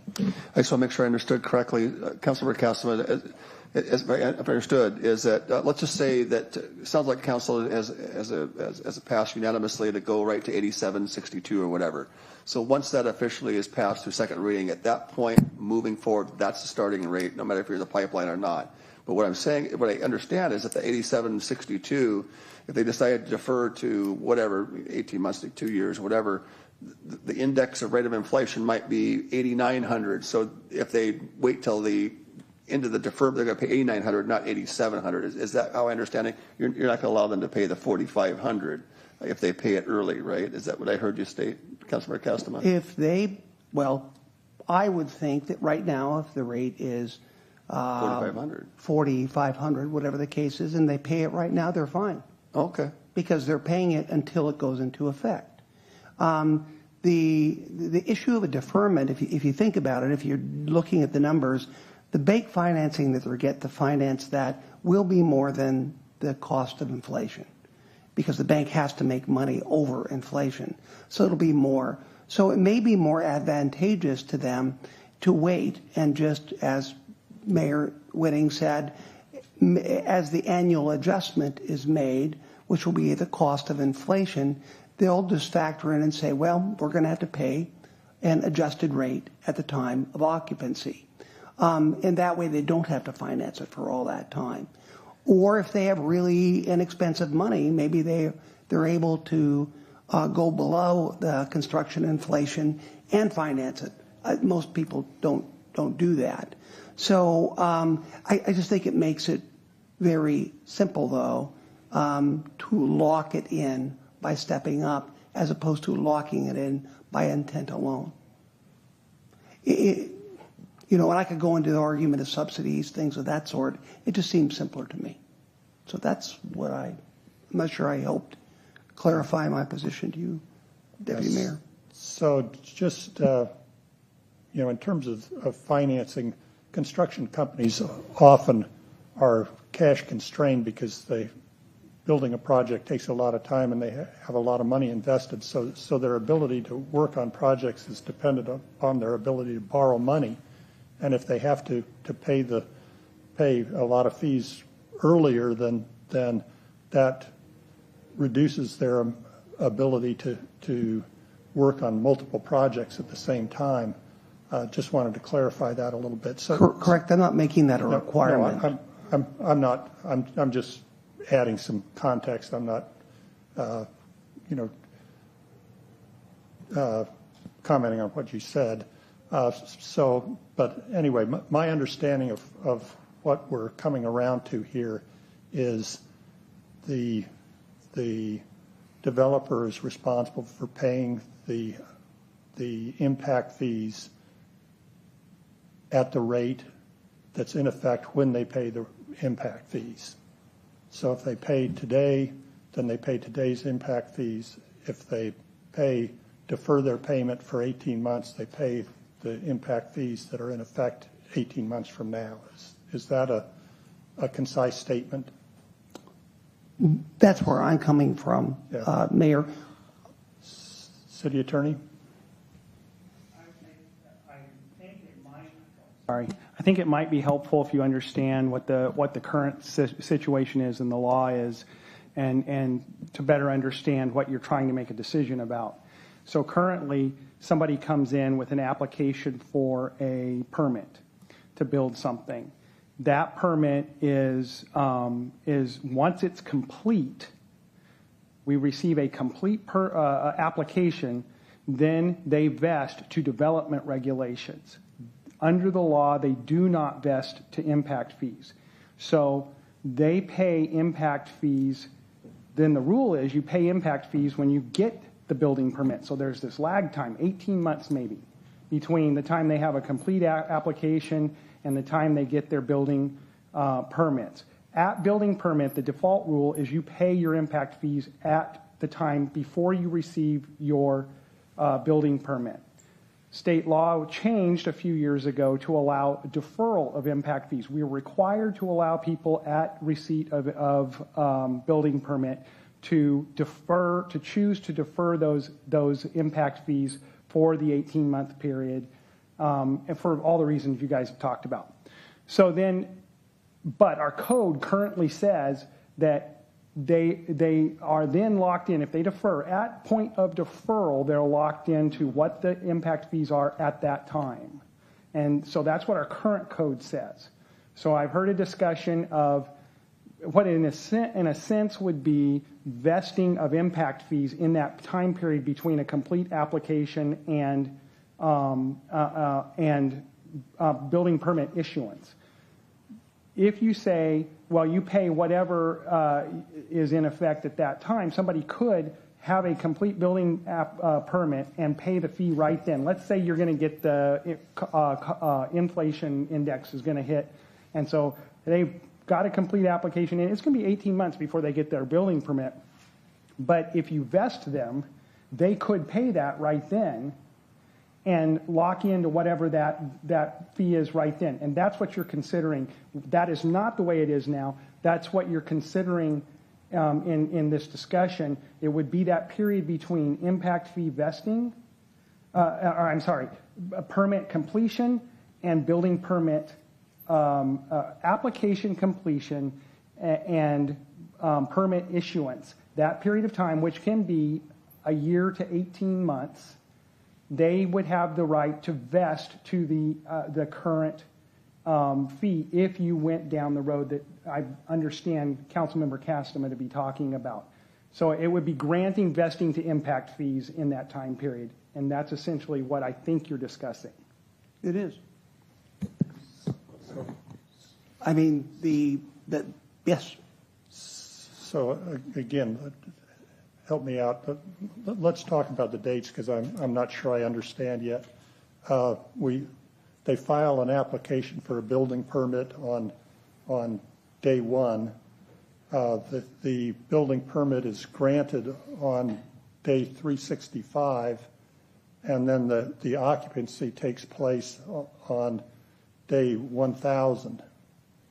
So, and they decide to defer so we've got 3 different dates there, and I need clarity on. If I may, currently we defer it, but if you think about it, we defer the same rate. We haven't increased the rate in 20 years. So there's really no incentive for anyone to do anything. Why pay it when it's going to be the same rate in 18 months? Yeah. This gives people to anticipate. So do we want to I come in today and file a permit application. Can I lock in the amount before 18, a year before the permit is Currently, you approved? cannot. Currently, when we've had that question, we've had people come in and want to pay impact fees, not traffic because we haven't changed traffic, but other impact fees that we have changed. They've come in for like large projects and they've tried to pay just as soon as they had a complete application in the door. And I have provided staff with the opinion that that is not allowed because you don't vest to impact fees under state law. You can set a vesting, you can set for it to vest, but currently you do not you can't pay it early and avoid it going up before the permit is issued. Now, once the permit is issued, our code does say once you receive the permit and the building permit and you defer, you are locked in at that point. Our code currently says that. And then the other thing to consider is you are vested then for as long as that permit stays alive. So you could have if you vest, let's say at application, complete application, and you have something that takes 18 months to get permits, then you have the deferment period of 18 months, and then let's say it keeps going. If you're vested, your permit vests for under our code until it lapses, and it lapses. I think after 2 years. I have to go double check our code. It can be extended by the director several times. So a permit can be good for 2 to 3 years. Okay, so what I'm looking at is just exactly what we've got now. You can't pay your fee and you can't lock anything in until the permit is issued. And if you pay at the time it's issued, then you can lock in the rate at which at the time it's issued. But if you defer, then you pay at the rate. The rate in effect when you pay it is whenever it's deferred to. So if you defer it 18 months, then after 18 months, the rate at that point in time is what you would pay. Is that? If you're looking, that sounds reasonable. It does put, I think, people out there right now who have proceeded with developments into a little bit of sticker shock. This little interim period. Yeah. So I'm not sure whether we want to do some sort of a interim, or if you just want to jump straight to it. But I get your point. And that is, you do not allow people, other than when the permit is issued at that time, if they pay it, they vest. But if they don't, then it's whatever real time. Yeah. I get it. I think that's fair, reasonable. Let's do it. I'm not ready to jump in with 2 feet in the whole issue of where we are at right now in this transition. But in principle, I agree. Okay, so I think we're got pretty good consensus here. I agree with Councilmember Castema that the period where we're jumping from 4,500 to 4,100 to 8,100 per unit is a little awkward, but we've already discussed that and reached resolution on that. So do you want to put forward a motion? Are you looking for a motion on this one? I thought you said is this the consensus one? I don't think right now. I think what we're going to come back to you with this thing more detailed out. That then on the second. Is this reading, a head nod thing? Head nod. Yes. Okay. I think we're nodding. Yeah, okay. I think we're nodding, and I hope you're willing to. I hope you understand what we're nodding our heads on. I think we've got pretty close, and that was the end of the presentation. I really appreciate all the good feedback for this, giving me guidance. Good. Okay, I am glad to be done with that one. Well, hold on. Do you want to do an omnibus? I guess that, Mr. Mayor? Yeah. Yes. Do you want to do a kind of an omnibus first reading of the ordinance tonight, or we can just bring back the ordinance based on the motions that you have made tonight collectively? I don't think we need an omnibus. I think we've given directions. Actually, if this counts as first reading, we probably need a motion. Okay, so do I hear a motion to on everything we've done tonight? Yeah, just simply a first motion to approve first reading of the ordinance as discussed tonight. Motion. What he said. Yes. Thank you. Do I hear a second? Sure. Second. All in favor? Aye. Any opposed? No. Motion carries. Okay, now we get to address item 6B, authorize a contract with Cali Denny Construction for the 7th Avenue Southwest Sidewalks and Crossings. Deputy Mayor Johnson. Thank you, Mayor. Thank you, Council, for letting me kind of pull this off. I'm familiar with this area. 7th Street is such a nice area that comes by Sparks Stadium. It's nice sidewalks, I think full sidewalks all the way up and down the south side. I understand you're looking at the north side, kind of connecting some sidewalks for it looks like a series of blocks. I was looking at the map on this. It looks like, who's going to be speaking to this? Okay, Hans. It looks like you're proposing along 7th, starting at 9th Street Southwest and connecting some of the sidewalks up to 11th Street. Is that right? Correct, yes. Is there perchance, because I was looking at, is there any potential funding or budget to go a little farther down, like say towards 13th?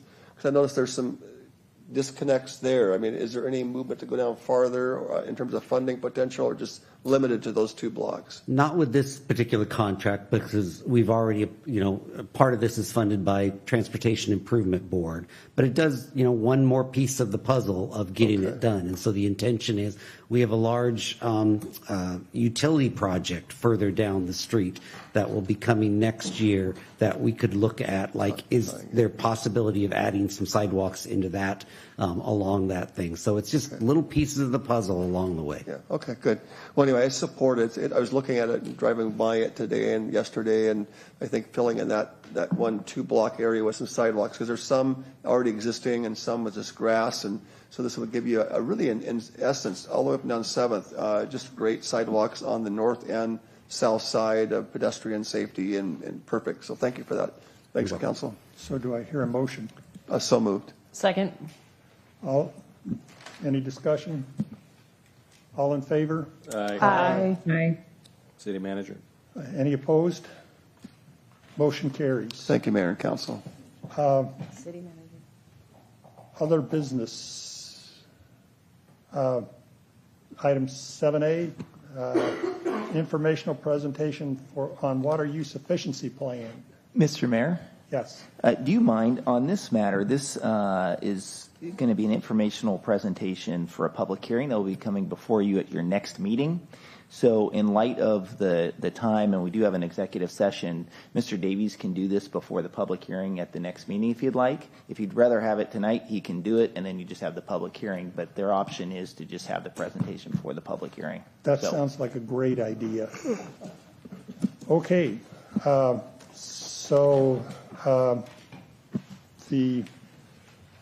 we're on to city manager's report.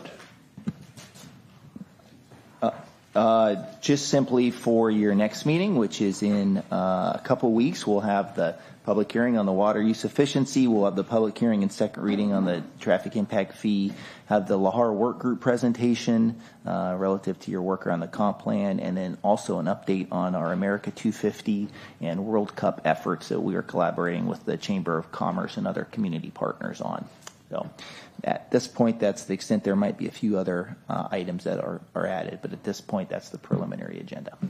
Thank you. Councilmember King, council member reports. Thank you, Mr. Mayor. Next week, there is no council meeting. However, I will be heading back to Washington, D.C. For the NLC conference, as well as meeting with our congressional representatives, requesting some federal funds for a completion of sidewalk on Fruitland. And I look forward to meeting with them and advocating for a 7-digit request. That's all I have. I'll report back when I return. Thank you. Councilmember Adler. Thank you. I'll be brief. I appreciate everyone's flexibility and understanding during my travels over the last few months, and I look forward to seeing you all in person on the 24th, which I believe is our next meeting. Thank you. Councilmember Gilliam. Thank you, Mr. Mayor. For the sake of time, I'm just going to do one shout out for a community event that's happening at the Washington State Fair this Saturday and Sunday. It's the West Coast Homestead Expo. It's the first it's going to be happening at the fair. And I just encourage anybody who has any form of interest of any homesteading of any kind, show up. Love to see what you can do. That's it. Thanks. Thank you. Councilmember Smolko. Nothing to report at this time. Thank you. Councilmember Castema. Thank you, Mr. Mayor. I'll pass this evening. Deputy Mayor Johnson. Thank you, Mr. Mayor. Just something very simple but profound. I've been focusing a little bit on life, and one of the attributes of life I've been focusing on just in the last week is a renewed sense of gratitude. And so I want to remind myself and us that gratitude is a super important thing to remember, because oftentimes when things get challenging and tough, we forget there's so many things we're grateful for. So I'm grateful for my family and for friends and for my colleagues here at the council. I'm grateful for the voters for the opportunity to serve for these past 10 years. I'm grateful for my God and my Savior Jesus Christ. And life is good even though things are challenging. Gratitude is super important, so I want to express that publicly. Thank you. Oh, and then also I saw Marla here tonight, so I want to do a shout out to Marla right there. So it's good to see her tonight. Thank you. Okay, my report, there was a number of meetings that I attended since our last meeting. Pierce County Cities and Towns meeting had an interesting presentation by County Prosecutor Robinette. Several concerning issues came out of it, and I'm not sure that everybody's aware of these. We cannot, police cannot question juveniles without an attorney present. So if there's a big party where there's nobody but juveniles present, and the police get involved, they can't. And there's been some sort of criminal activity that they can't question anybody, so they'd have to arrest the whole shooting match to do that. So doesn't seem like a desirable situation to me. Washington State has the lowest number of police officers per capita of any state. Fortunately, City of Puyallup has not gone that way, so we're helping drag the lowest position up, I believe. Drug overdose deaths are the leading cause of deaths for ages 24 through 60. I found that to be a pretty appalling number. I attended a flood control zone district advisory committee. They elected a new chair, had an orientation for new members, budget discussion. The levy rate for the flood control advisory flood control zone district is 10 cents on the $1,000, so not an awful lot of money, but there are a lot of monies involved. Their fund balance as of the fourth quarter of 2025 is $60 million. There's an opportunity fund that directly allocates money to the jurisdictions. Puyallup's share of that is $100,000 per year, and we're using that on our storm sewer project. There was a discussion of work plan, and they're forming a lower Puyallup task force to evaluate flood concerns on the lower Puyallup. So I have volunteered to be on that workforce because I think there's a need to be aware of that. I attended a SHAPE meeting. There was an adopted advisory work plan, housing toolkit recommendations for 2026 involve pushing forward the universal design principles.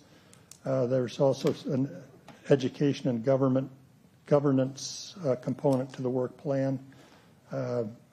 Some discussion of the use of the fund balance of $185,000, whether or not they wanted to use it for our city fee reduction.